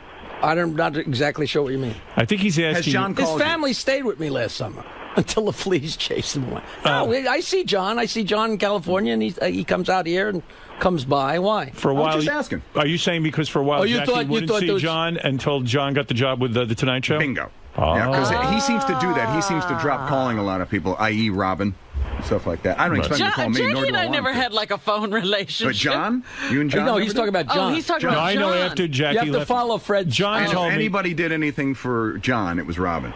Jackie never called John after he left the show, and then That's true. he started calling him after John got the job at the Tonight that's Show. also not true. That is true. Well, John used to complain that you wouldn't call him. That's what I know. He was very upset with you. No, please. But you guys have I patched think, things I up. think the phone lines were too blustery, Jack. All right. John, what's your question for Jackie the Joke Man Martling, who again is going to be hosting the Hippie Fest at the New Jersey Performing Arts Center in Newark and Friday at Ferraris in Point Pleasant Beach, New Jersey. Wow. And go to jokeland.com. All right, John, go ahead. Yeah, I just want to say, Jackie, I love your show. But I don't think I ever heard why you and your wife split. Did you ever talk about that? Yeah, what happened She there? had sex with a black man in 1974 on the lawn of... No, why'd you leave your wife? What happened? Do you feel like... I mean, why'd you leave yours? Wait a minute. Were Well, things they're on asking. I've already gone into why. I Yeah, left but mine. you know, Let me You ask haven't. the 20 years, questions. 20 years under the table. You know, Was it break? You know, was there a problem in the marriage while the show was on still the honeymoon. Yeah, On the I always said No. Jackie would we get had a great divorce. marriage. well, but on you the said way, he was going to be the first to get a divorce. You used to say that in the group. Yeah, and, he would have been. And then you used to Did say I ever if tell you got that a that divorce, was the he'd only be the first clue to follow. The only clue that I ever had that there was anything happening with you is Why? that When we had that envelope thing? one time we were during commercial and Gary just looked around and said, you know, I just read something that said 50% of people get divorced, and who do you think will be first out of all of us? And you said, I know who's going to be first. Right.